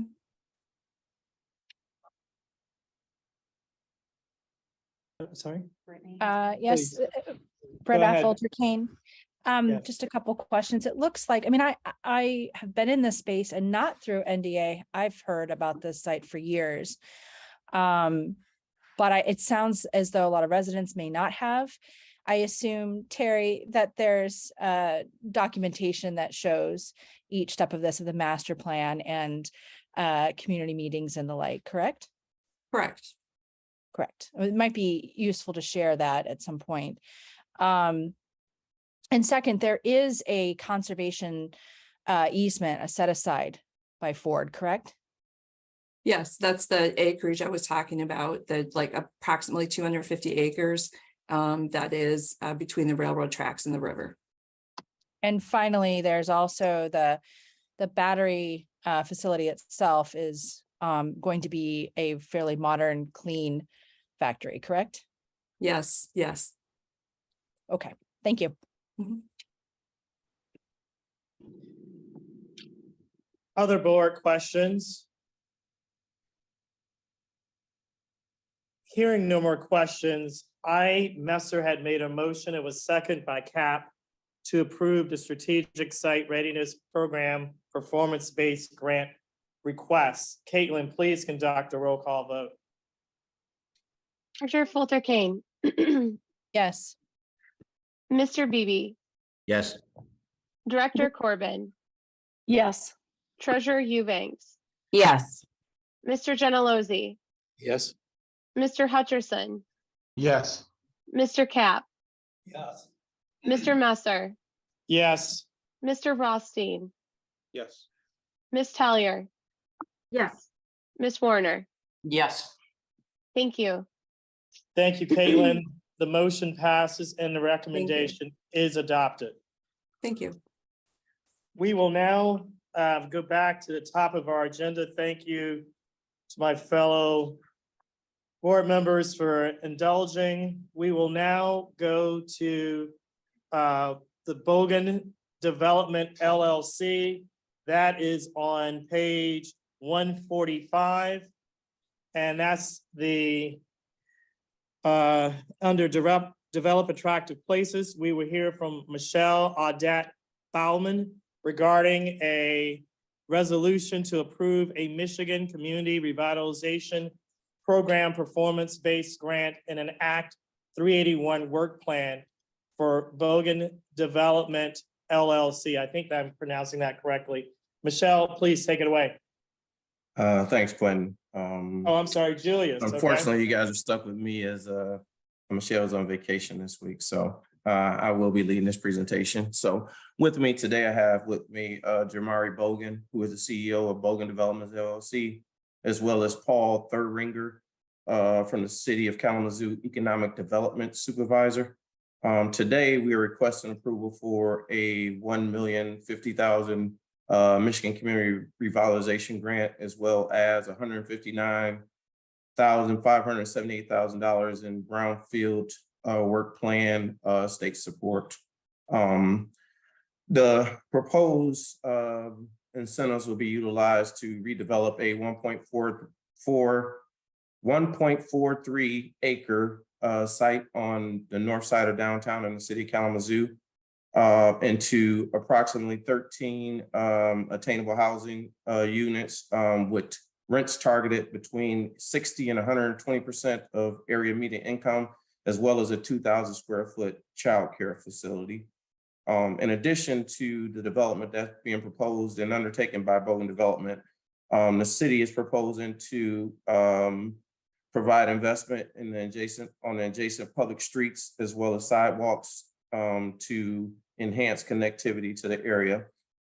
This site itself is important to the community as the north side of downtown has seen less investment than the core downtown.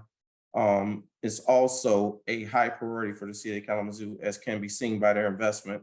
The city of Kalamazoo is investing over $1 million in direct loans, grants, as well as brownfield TIF support to the project. So at this time, I'll bring on Jamari Bogan just to tell you a little bit about himself as well as his development. Good morning. Hey there, Jamari. Yes, thank you, Julius. Good morning. I would like to thank the Michigan Strategic Fund Board for allowing me to present my project on 315 East Frank Street. I'd also like to acknowledge Michelle, who's a gem, and Julius, who is also for their support and assistance throughout this process. I started this project January of 2020 with a vision to provide workforce housing and youth services. Today, we are in development on 14 units with 13 residential units that'll be mixed income and a childcare center that'll provide daycare to 30 to 35 children daily in partnership with the YMCA of Greater Kalamazoo. This is my first development project, and I am surrounded by an elite team with deep real estate development experience here in our state. And this is my first of many projects I hope to partner with MEDC on. I truly appreciate your willingness to invest in the visions of emerging developers here in our state. And I thank you for your time and your support today. Thank you. All right, thank you, Jamari. Also, I would like to give Paul Thuringer opportunity to speak on behalf of the project as well. Are you there, Paul? Yes, I am. Thank you, Julius, and thank you, board members, for having me. My name is Paul Thuringer. I'm the Economic Development Supervisor here at the City of Kalamazoo, as Julius stated earlier. We have layered a bunch of funds into this project. The City of Kalamazoo is thrilled to offer its local support of this project. We've used brownfield redevelopment funds. We've used our Economic Development Corporation grant from Eagle. We've used the city's housing funds in support of affordable housing, and our Economic Development Division's Business Development Fund to support the development of the on-site childcare facility. I'd like to highlight just how well aligned this project is with our city's goals and why we're so excited about it. The 2022 Kalamazoo Housing Plan identified a demand for 2,155 housing units in the city be built in the next 10-year period. This project helps us with that. Project meets the city goals for density by adding infill development as a part of the city. And in this part of the city, we've experienced a lot more demolition than new investment over the past 2 decades. This project is helping to transform an area of concentrated, underutilized, vacant brownfield property. It's also exciting. The project embodies the vibrant, live, work, walkable, and sustainable features residents want and need, and it directly addresses the community's need for additional childcare. Another part of the city's strategic vision is shared prosperity, and this project helps advance this through access to affordable housing and childcare offerings. We're pleased to see this project include apartment units offered at below market rate. And for all those reasons, the city of Kalamazoo adamantly supports this project and would like to thank the board for their consideration. Thank you, Paul, for your comments. So with that being said, I just want to summarize again that the request today is for a $1,080,000 Michigan Community Revitalization Grant, as well as $159,578,000 in brownfield Act 381 state TIF state support. Also want to reiterate that this project is considered to be a catalyst for that area, and also is an aim that of ours to support emerging developers. So with that being said, I'll open up to any questions that anyone may have. This work? Can you hear me? Yes. Julius, could you walk me through the actual debt and your calculations in the debt service coverage ratio? Let me see. Let me open up. I'm on page 151. It looks like there's 2 million or a little more than 2 million in actual debt. The capital stack financial terms, is the LISC debt or grant? There is a LISC grant for $1,850,000. All right. So the So list it's a direct loan to the project, and then there's also a pre-development loan that will be paid out through cash flow. All right. Could you just walk us through quickly how much actual debt? It looks like there's grants of over 50% of the project cost. Yeah, approximately 50. So there's approximately 50% of the project will be through debt. About approximately like 52% of the project will come through debt and equity sources to the project, and then about 48% roughly is through grants. Okay, Be the MCRP grant, local grant, and Eagle grant. So if it doesn't, we don't have an appraisal at this point. I believe there is an appraisal on file for this particular development. All right. I won't tax you with whether we remember what it is, but it looks like the day after this is completed and occupied, the owner of the property will have $2+ million of real equity. It depends on what the value of that project itself will be at the end of the day, which I can pull up for you. The problem is there's a lot of was it brownfield cleanup or cleanup on the site, which is a large portion of grant dollars, of roughly about $625,000 that is going to is coming from Eagle in form of Eagle grant. Right. Yeah. Yeah, I mean, it's a big proportion. I want all our board members to understand that even after the Eagle grant for cleanup, there's pretty close to $1.8 million or so of grant that becomes equity position by the developer. Yeah, just to be clear, although it is an equity position, the project has to appraise out. And the reason that it potentially wouldn't appraise out is because of the rental levels that can be achieved in that area, as well as the child care center, which is somewhat of a low-paying commercial tenant.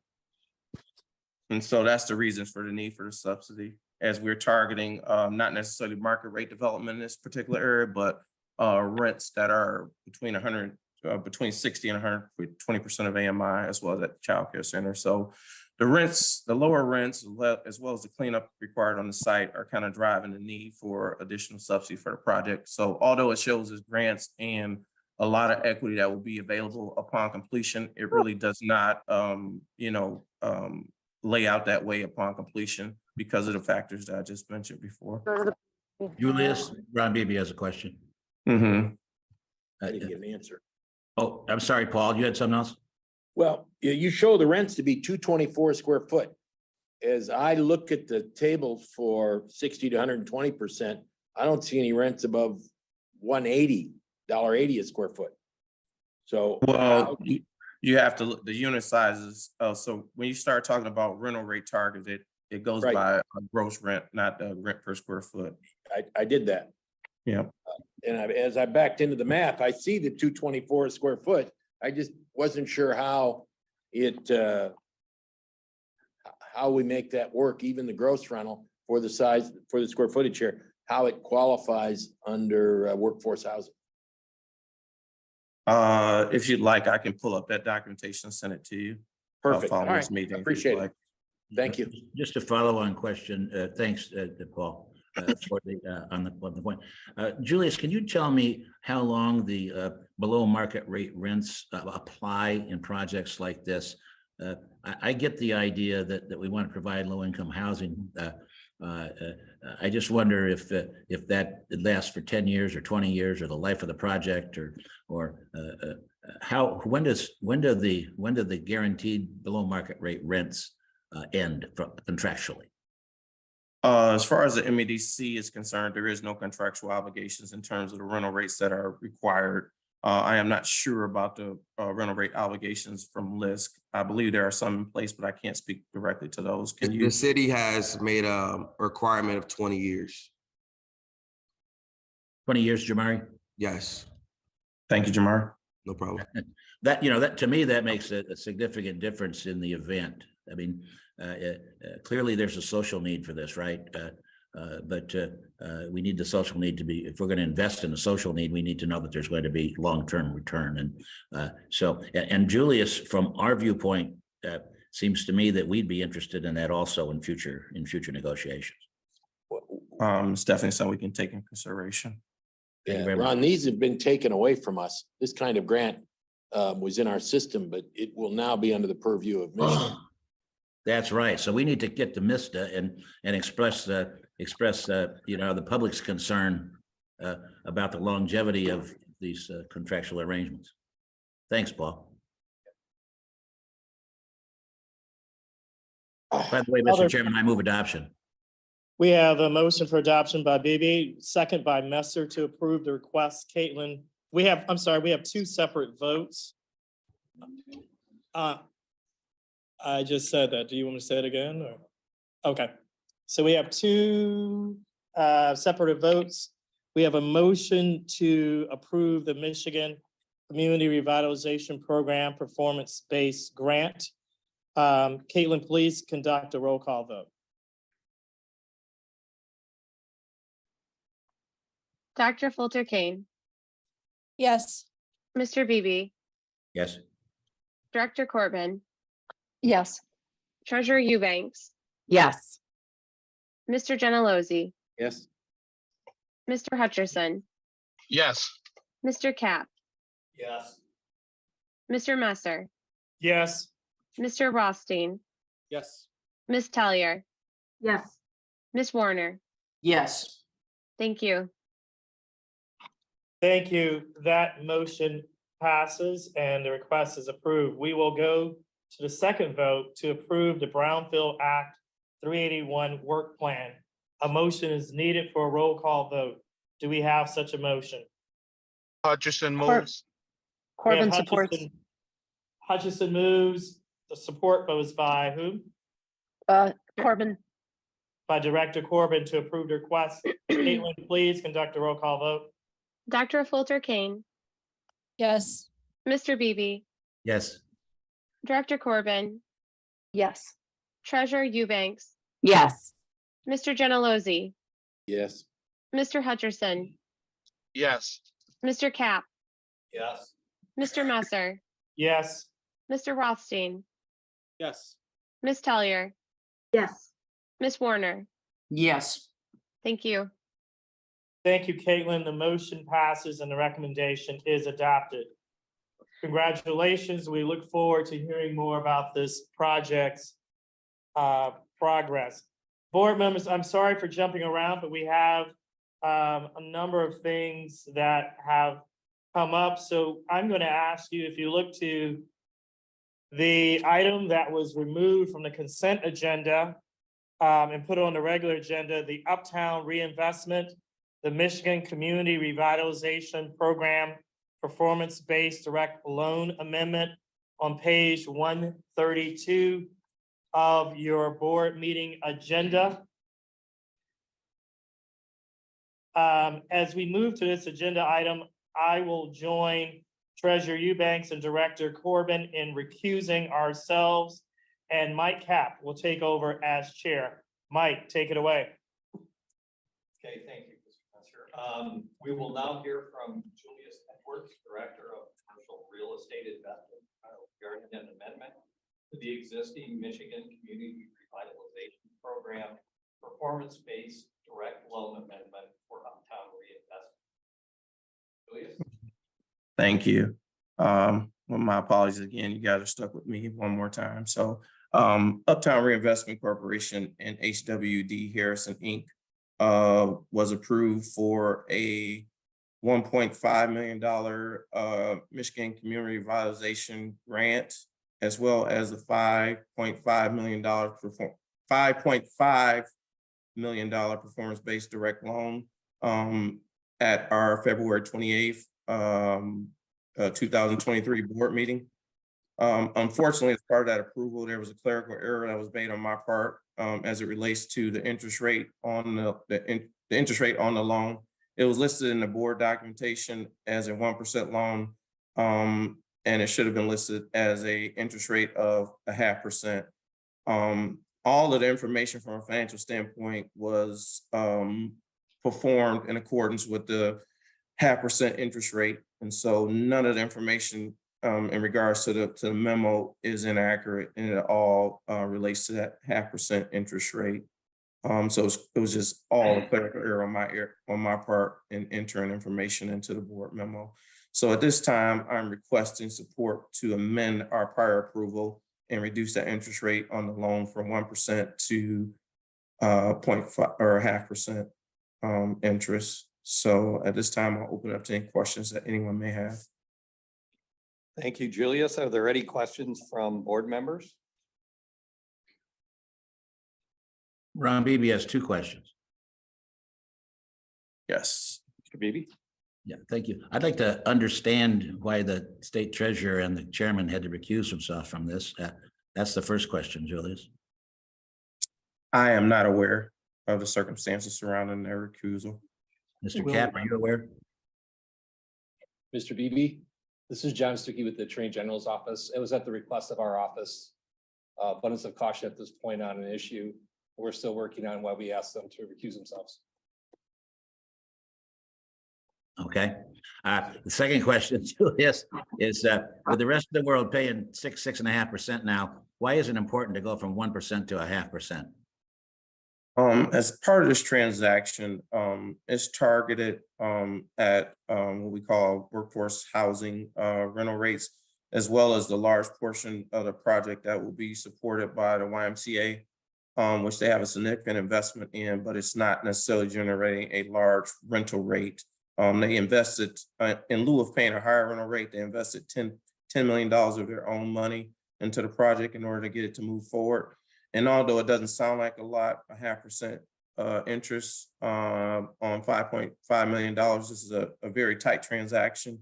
And it allows for, in the future, principal repayment on that MCRP loan as we move out of the new market tax credit period, which ends in 74 months or 84 months following closing. And so, although it doesn't sound like a significant number, it is a significant number given the tight nature of the cash flow in this particular transaction and some of the social benefits associated with this project. Is it around $25,000 a year, Julius? Was it $5.5 million? That, yeah, roughly about that, about $30,000 a year. I can't imagine why that's material here, sir. But whatever you guys, it's your recommendation, so it's your vote. But thank you. Okay. Are there any other questions from the board? If there are none, a motion is needed to conduct a roll call vote.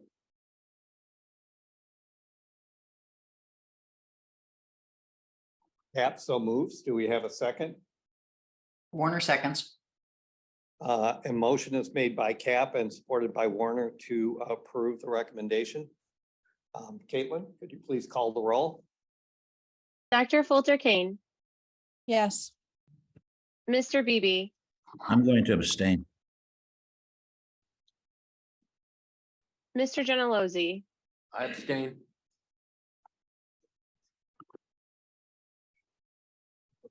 Mr. Hutcherson, Yes. Hutchison. thank you. Mr. Okay. Cap, Yes. Mr. Rothstein, Yes. Ms. Tellier, Yes. and Ms. Warner. Yes. Thank you. That is 6 votes in favor, Mr. Chair.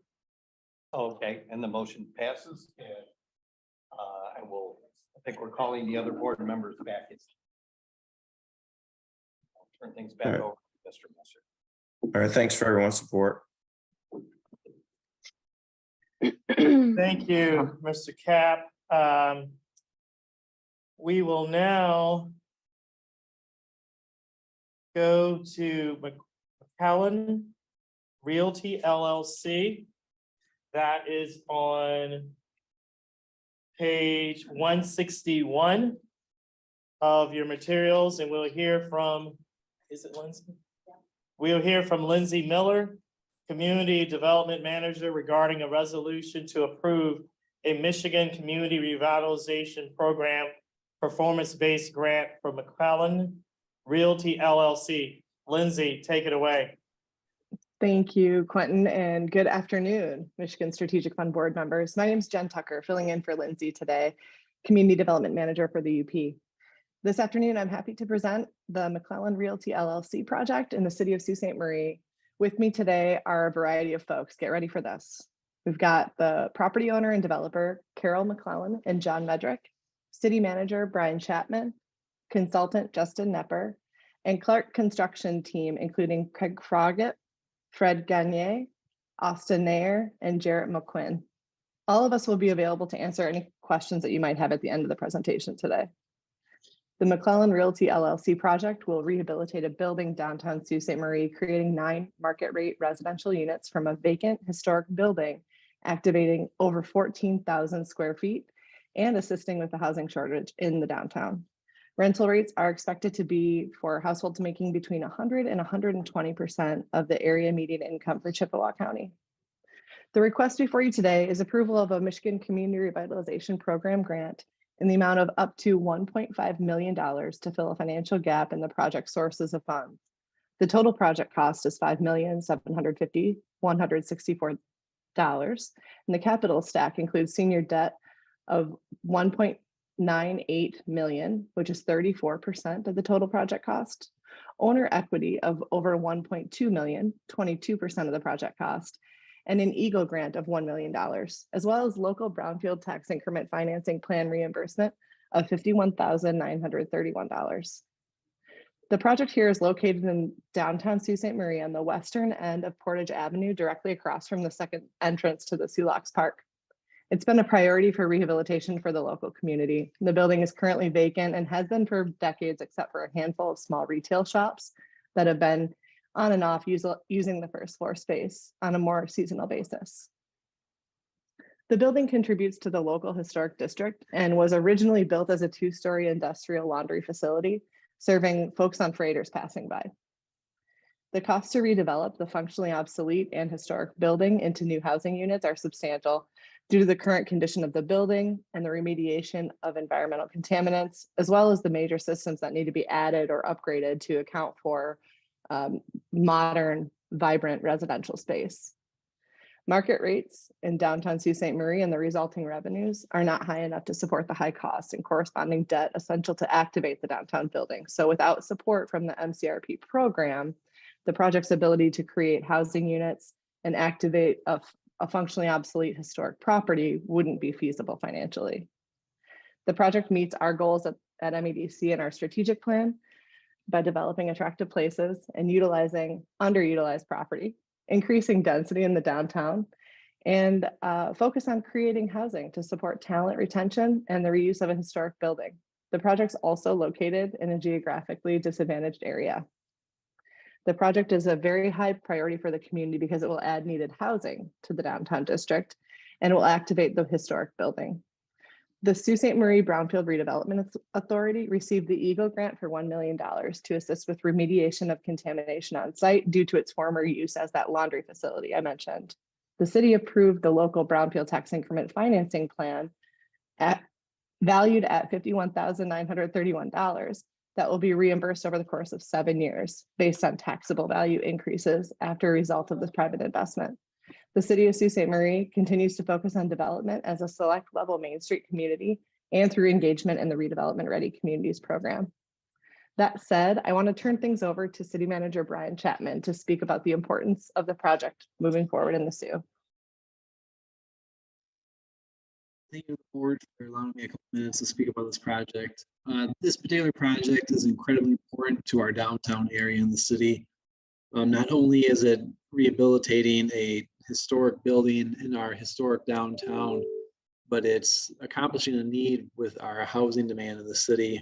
We've done a couple of housing studies, and there's obviously a need for more market rate type apartments in our community.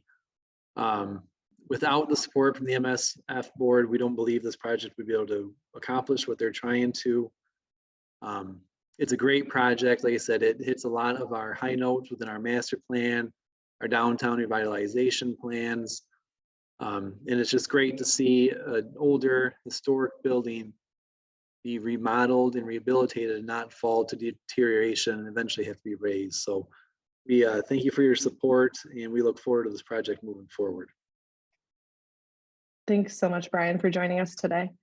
To recap the project request, McClellan Realty LLC is seeking community revitalization program support with a grant of up to $1.5 million with a total anticipated capital investment of $5,570,164.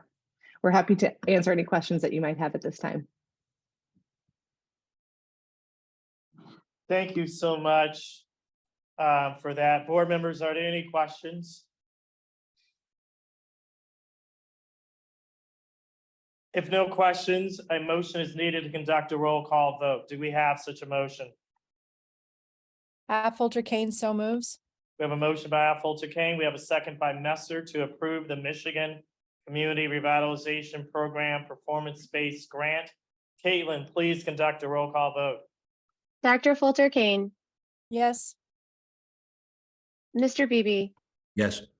Director Corbin, Yes. Treasurer Eubanks, Yes. Mr. Gentilozzi, Yes. Mr. Hutcherson, are you still on the line? No, I think he had to Okay. depart. Thank you. I knew he had a time conflict. Perfect. Mr. Cap, Yes. Mr. Messer, Yes. Mr. Rothstein, Yes. Miss Tellier, Yes. Miss Warner. Yes. Thank you.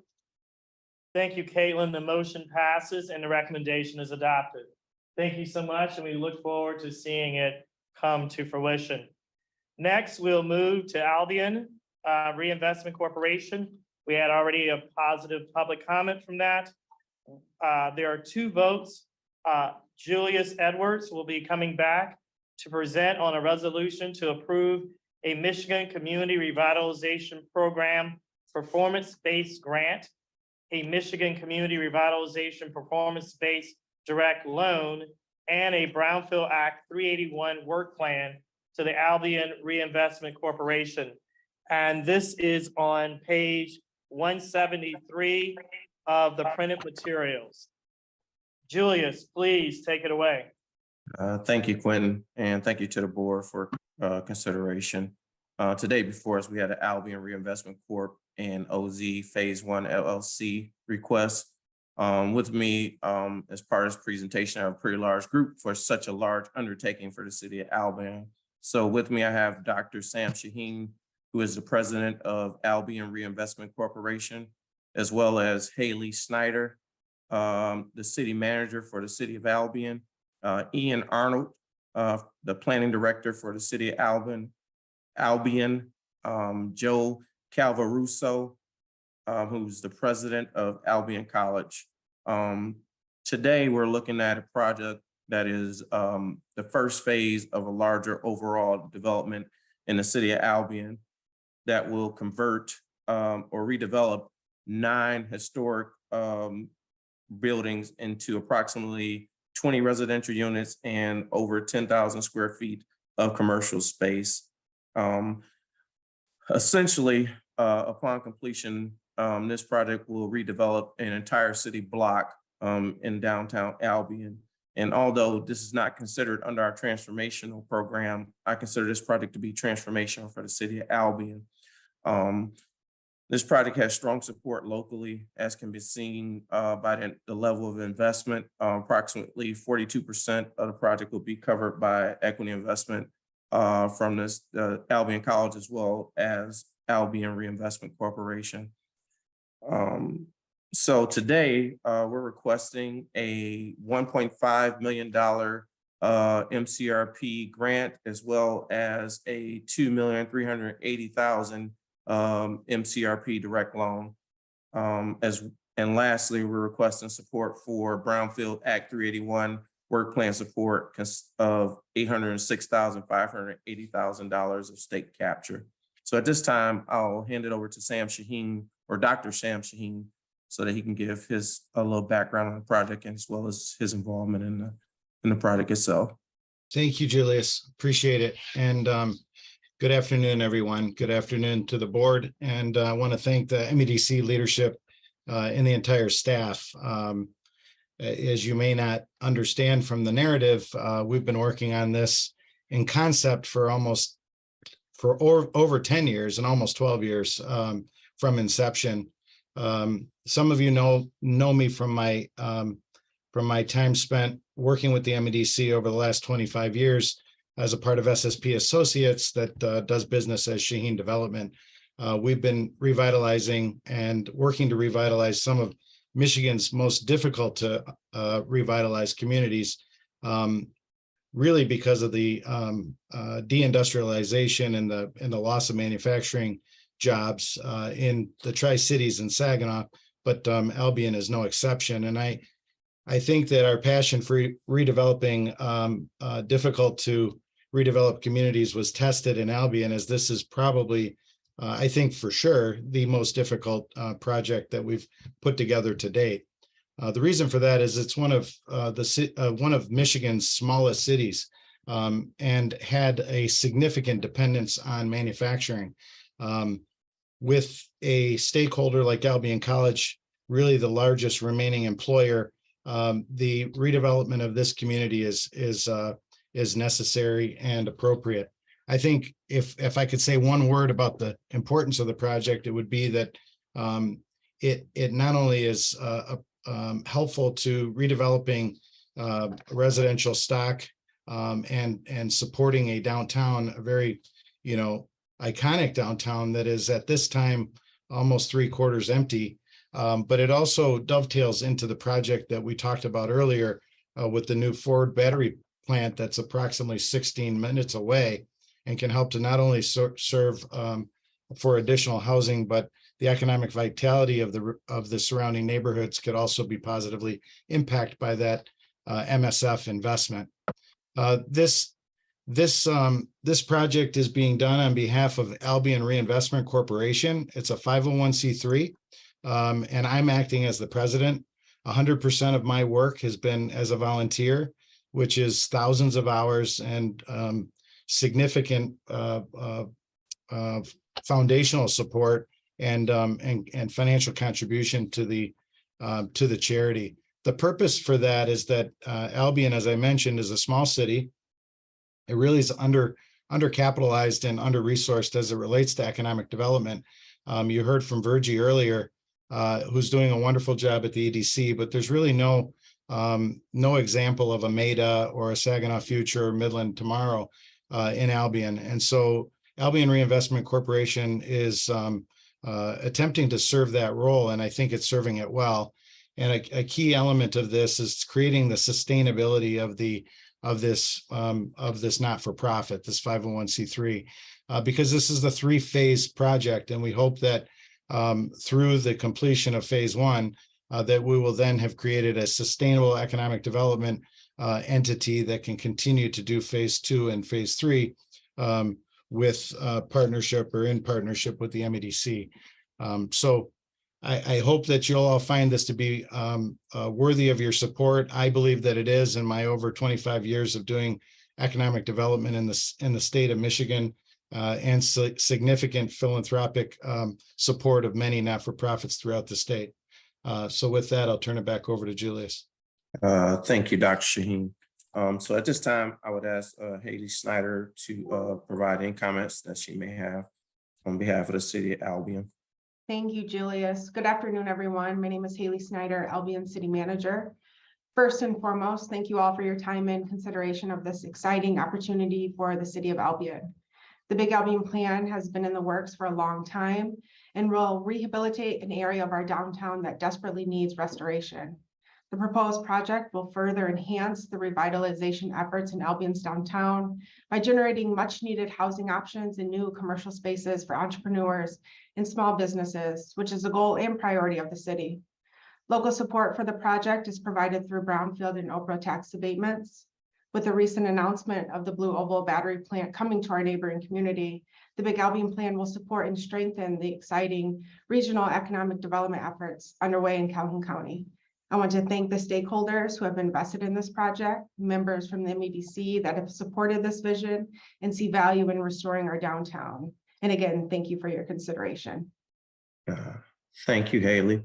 Also, I wanted to take one step back, and I can attest to Dr. Shaheen's commitment to this project. I think I've been working with him on it for about 5 or 6 years of my career as well. And so seeing this first phase come through is really exciting for myself as well as our team. So to summarize, the requests today that we have on the table are for a $1.5 million Michigan Community Revitalization performance-based grant, as well as a $2,380,000 Michigan Community Revitalization direct loan.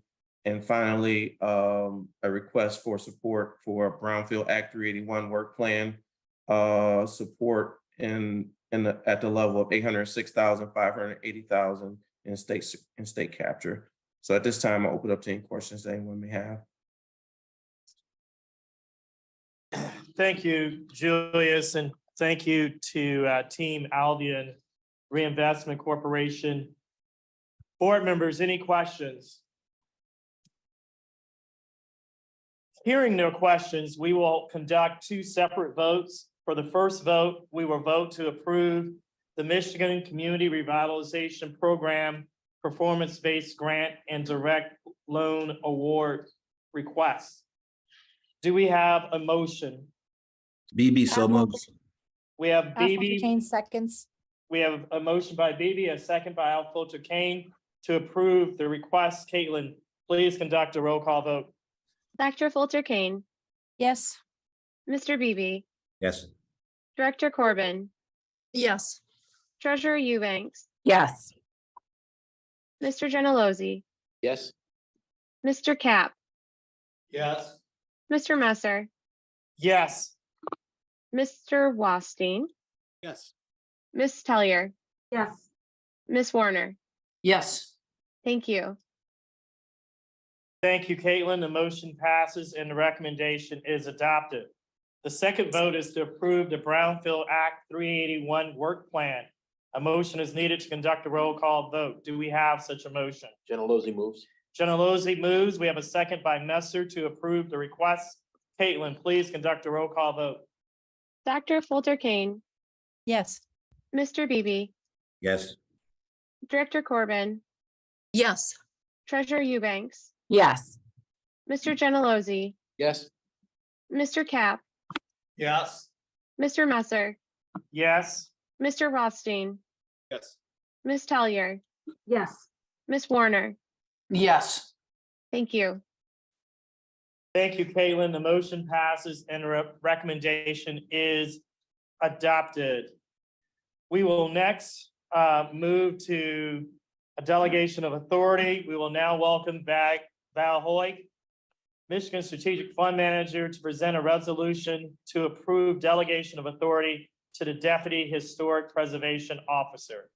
Val, please take it away. Thanks, Clinton. I hope you guys can hear me. We're working off one mic here, so. This is an administrative request to authorize delegation to this Deputy State Historic Preservation Officer so that she can sign a memorandum of agreement with the Federal Transit Administration, the FTA. The FTA is going to be providing funding to the city of Detroit for the Coolidge Terminal Replacement Project, and they need to enter into an MOA with SHPO for any historic mitigation factors. The reason this is coming to the board is that the FTA is unwilling to enter into an agreement if it includes the Michigan Strategic Fund as a signatory. We are supporting this to move the project forward, and also it's important to note there are no funds involved. This is a merely transaction to help us move the Coolidge Terminal Replacement Project forward. So with that said, are there any questions from anybody on the board? BB moves adoption. We have a motion by Beebe, a second by Messer to approve the request. Are there any other questions?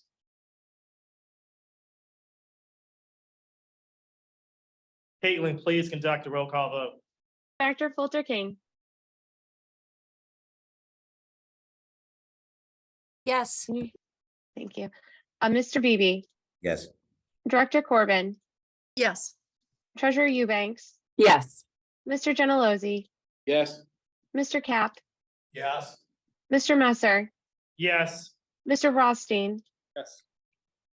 Ms. Tellier, Yes. Ms. Warner. Yes. Thank you. The motion passes and the recommendation is adopted.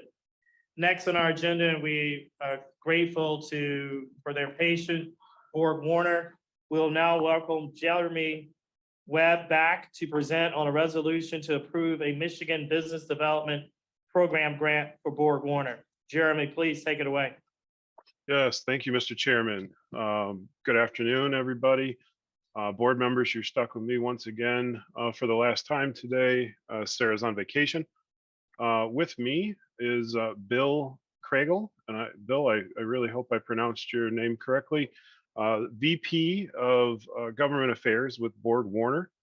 It's an honor to be here and be part of this exciting project that supports the state's work to position itself as the global leader in the future of mobility and vehicle electrification. As Bill will touch on in a little bit more detail, this project will bring innovative and substantial mobility solutions for the vehicle market. So at this time, I'd like to turn it over to Bill to give board members a sense of the company and the project. Thank you, Jeremy, and thank you to the board for the opportunity to consider supporting this project. Appreciate the time that you provided to BorgWarner. BorgWarner is a global manufacturer of sustainable mobility solutions for the vehicle market. We have a 130-year history of manufacturing vehicle propulsion products in the United States. So in the late 1800s, that meant manufacturing chains and harnesses for horse-drawn carriages. And in the 20th century, that meant internal combustion engine products for automobiles. All of this with the goal of increasing the efficiency of propelling vehicles forward. And this has led to a global manufacturer headquartered in Auburn Hills, Michigan, spanning nearly 100 locations across 22 countries and over 49,000 employees worldwide, including 1,700 in Michigan. And our customers include nearly every major automotive company globally. As the slide mentions, BorgWarner is in the midst of embarking on a major transformation along with the auto industry, from combustion products to electric propulsion. We call that initiative Charging Forward, and its focus is moving our manufacturing focus from manufacturing combustion products to EV propulsion products. And this project is a key step in the Charging Forward initiative because it will grow our existing EV product portfolio and enhance our R&D capabilities here in Michigan. The project includes expanding our electric vehicle product development and testing capabilities in Auburn Hills, as well as scaling up our battery module and DC fast charger manufacturing capabilities in Dearborn and Hazel Park. We plan to invest about $20.6 million in the project. And in Dearborn, this expansion will double our DC fast charging manufacturing capacity. In Hazel Park, it will expand our battery manufacturing capacity at a facility that only recently opened in the past 12 months. It will also add a battery service center to service customer issues. So Michigan can play a critical role in charging forward. As I said, our world headquarters is in Auburn Hills. So this makes Michigan an attractive site for continued development because of the ease of collaboration between our Auburn Hills, Dearborn, and Hazel Park facilities. And we're also excited about supporting and benefiting from Michigan's talent base, and the ability to add 186 new jobs in the region were significant factors in this project. And these jobs will range from manufacturing floor positions to operations to engineers in our R&D tech center. We considered expansion at existing facilities of ours in Indiana, North Carolina, South Carolina, New York, and California. Within our business, there's an internal competition for resources, and each of these states offered a number of synergies that would benefit our company. Indiana houses already existing significant EV R&D capability. The Carolinas offer significant engineering talent and battery manufacturing capability, and California houses our EV charging R&D unit. Each of these facilities in these other states already have the necessary high voltage infrastructure and training and knowledge required for this expansion. And that will be needed here in Michigan, that we will be bringing to Michigan through this project. We will need to retrofit a facility in Michigan with high voltage testing equipment, electric drive dynamometers, and battery simulators. And so this grant will support those investments and will help offset the upfront costs for leasing the new facility for our battery service center, retrofitting the existing facilities with high voltage infrastructure, and then training our new 186 new positions in high voltage testing and training, as well as making a significant capital investment in machinery and equipment for the testing equipment and electric drive and battery systems. So request that the board approve this grant, this exciting project for the future of EV vehicle technology, and be happy to answer any questions that you might have. Thank you. Thanks, Bill. So just to kind of close this out, today's request is to approve a $1.86 million Michigan Business Development Program grant that's performance-based. And this is, again, a critical step allowing the company to accelerate its EV product development and testing right here in Michigan. The 186 new jobs and 20.6 million of investment, as Bill mentioned, will be spanning multiple communities across Oakland and Wayne counties. As Michigan charges ahead in mobility and vehicle electrification, this project will expand EV product development and testing. As Bill noted, with the battery modules and packs and DC fast charging and things of the like. As I mentioned earlier, as on the previous project, the automotive and mobility industry continues to transition to electric, connected and autonomous vehicles. And it's critical that we as a state attract and retain suppliers that can support each step in the value chain. Greatly appreciate your time today. I know it's been a long meeting. Happy to answer any questions you may have. Thank you, Jeremy and Bill. Board members, are there any questions? If there are no questions, a motion is needed to approve this request. Do we have said motion? Messer will move. Do we have a second? Corbin supports. We have multiple seconds by Gentilozzi and Director Corbin. Caitlin, please conduct a roll call vote. Dr. Folter-Kane. Yes. Mr. Beebe. You must Yes. have had to drop. Oh, there you are. Yes, I'm here, sorry. Director Corbin, thank you. Yes. Treasurer Eubanks. Yes. Mr. Gentilozzi. Yes. Mr. Cap. Yes. Mr. Messer. Yes. Mr. Rothstein. Yes. Ms. Tellier, Yes. Ms. Warner. Yes. Thank you. Thank you, Caitlin. The motion passes, and congratulations to the BorgWarner team and Bill and Jeremy. Very grateful that you hung in there with us. We're rounding the curve to home. Certainly the penultimate, but not always first in our hearts. Support small businesses, the international trade centers. We will welcome Alicia Tracy, Director of International Trade, to present on a resolution to approve issuance of International Trade Centers requests for proposals and adoption of joint evaluation committee and scoring and evaluation criteria. Alyssa, take it away. Thank you, Quentin. I will try to keep this brief. My name is Alyssa Tracy, and I'm Director of the International Trade Program. Today, the International Trade Program will be presenting a request to approve a scope of work for a request for proposals, RFP, for international trade centers. Appoint the recommended individuals to the Joint Evaluation Committee for the RFP, and adopt scoring and evaluation criteria to be used for the JEC's review of the submitted proposals. This is not a request for funding, and we have not assigned a dollar amount to this RFP. The International Trade Centers RFP will provide an overview of export development services that we are seeking to incorporate into our program for a period of up to 5 years, beginning in fiscal year 2024. This RFP will solicit responses from entities that can provide direct market access to identified global markets in support of Michigan companies' global business development.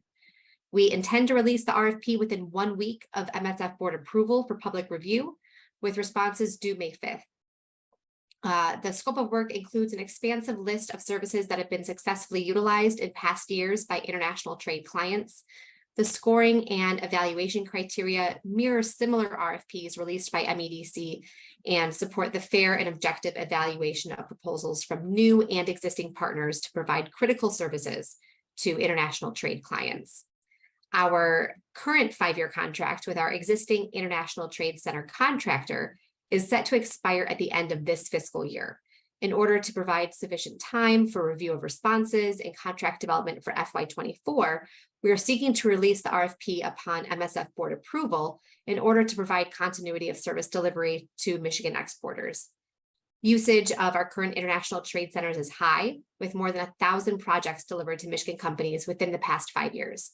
And facilitated export sales attributable to International Trade Centers work is valued at $149 million for this past fiscal year of 2022.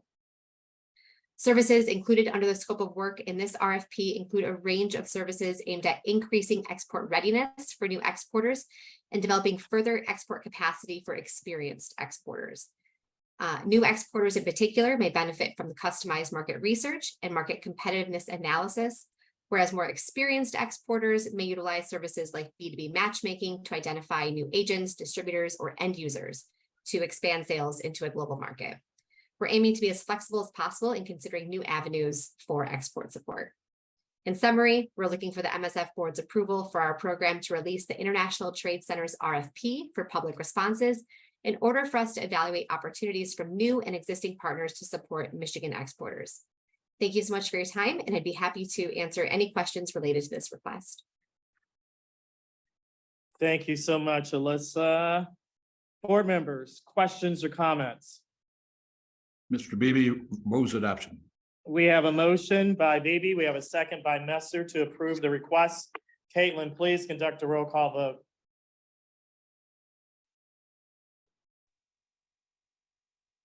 I see you. Dr. Fulter-Kane. Yes. Mr. Beebe, Yes. Director Corbin, Yes. Treasurer Eubanks, Yes. Mr. Gentilozzi, Yes. Mr. Cap, Yes. Mr. Messer, Yes. Mr. Rothstein, Yes. Ms. Tellier, Yes. Ms. Warner. Yes. Thank you. Thank you, Caitlin. The motion passes and the recommendation is adopted. And Alyssa, thank you so much to you and your colleagues for all the hard work and the patience. Thank you. Fellow board members, I have to just one line of really special thanks. This was a long meeting. Thank you for your time. Thank you for your patience and your care in these deliberations. For our last item of business, the delegated authority report was included in the board's packet. Are there any questions regarding the report? Hearing no questions, this concludes our meeting and we stand adjourned at 12:35 p.m. Thank you.